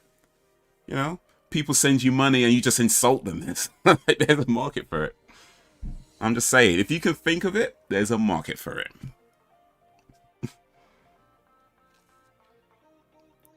The Fugees were good. Ooh, yes, sir. Used to have their album, The Score. Yeah. I remember that. I didn't have it, I think. Oh, did I have it? I think my brother had it, actually. I can't remember. But yeah, they definitely sat a few times. Did you own the Mama Said Knock You Out album? No, did not own the album. But yeah, I know that song, LL Cool J. And you know the lyrics. Mama said knock you out. I'm gonna knock you out. Don't call this a comeback. I've been there for years. Big up LL Cool J. Well, I guess we didn't get 100 likes in 30 seconds, so I guess I'm not starting OnlyFans, but hey, oh well. I'm gonna insult and creepy person. Hey, that's money in that? I'm just saying. It's I don't even know if crazy is the right word, but the things that people will pay for, bro, oh my days, the things that people will pay money for, you might be flabbergasted, but yeah. I'm just saying, man. I'm just saying, there is a market for people who want to be insulted by women. I don't understand it myself. I don't want to be insulted by anybody, let alone pay somebody to insult me. Like, I don't understand it, but hey, it's the world we live in. Mom said, knock you out. Boom, shake the room. Ooh.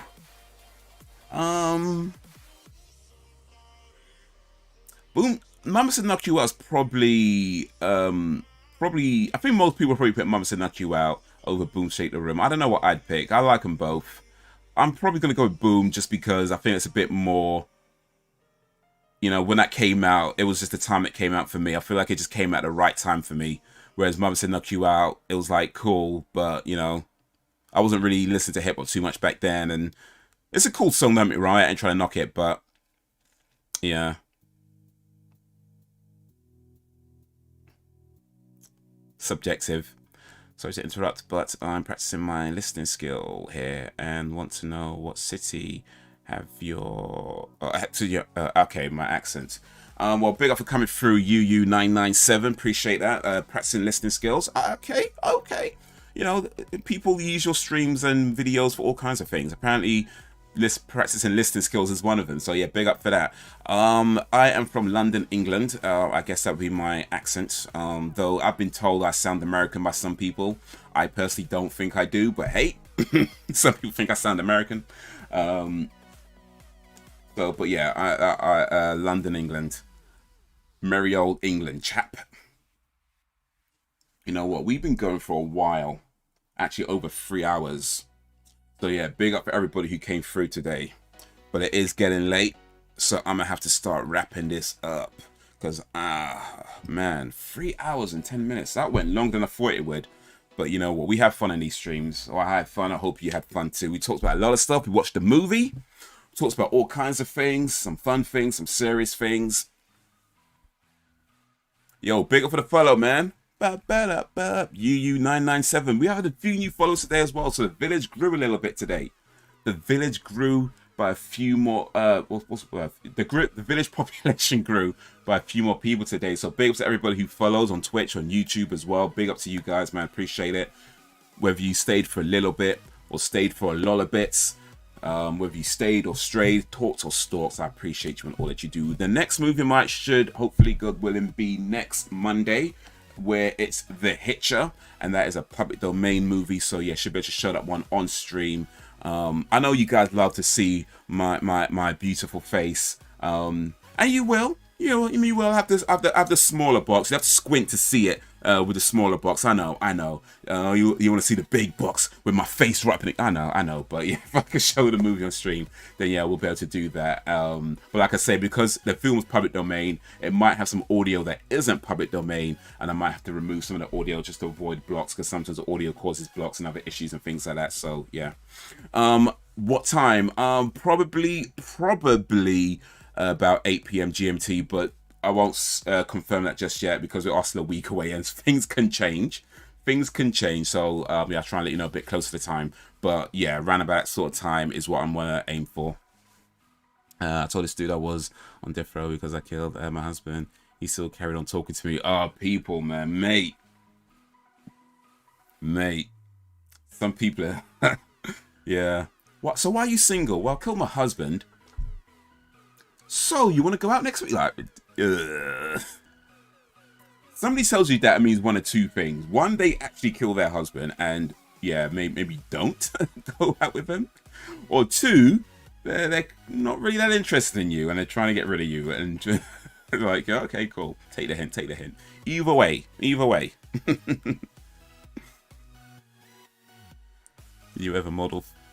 Did you ever model or something? I've never modeled. Well, actually, technically, I guess I have modeled. Not in any professional way, though. But yeah, I have been the subject of photography. But yeah, not in any kind of professional modeling scenario. Well, actually, technically, it was kind of a professional setting, actually. It was a professional setting. But yeah, not like a model, career model, and nothing like that. But yeah, that's going to be it for now, guys. We got some things planned, so hopefully that all comes to fruition. But for now, did I act in famous movies? No, I'm going to save that question for another time. Some of you actually already know the answer to that, by the way, but I'm going to save that question for another time. I'm going to save the answer for that for another time, rather. But for now, guys, until whenever, if ever, let me get the right button. Peace.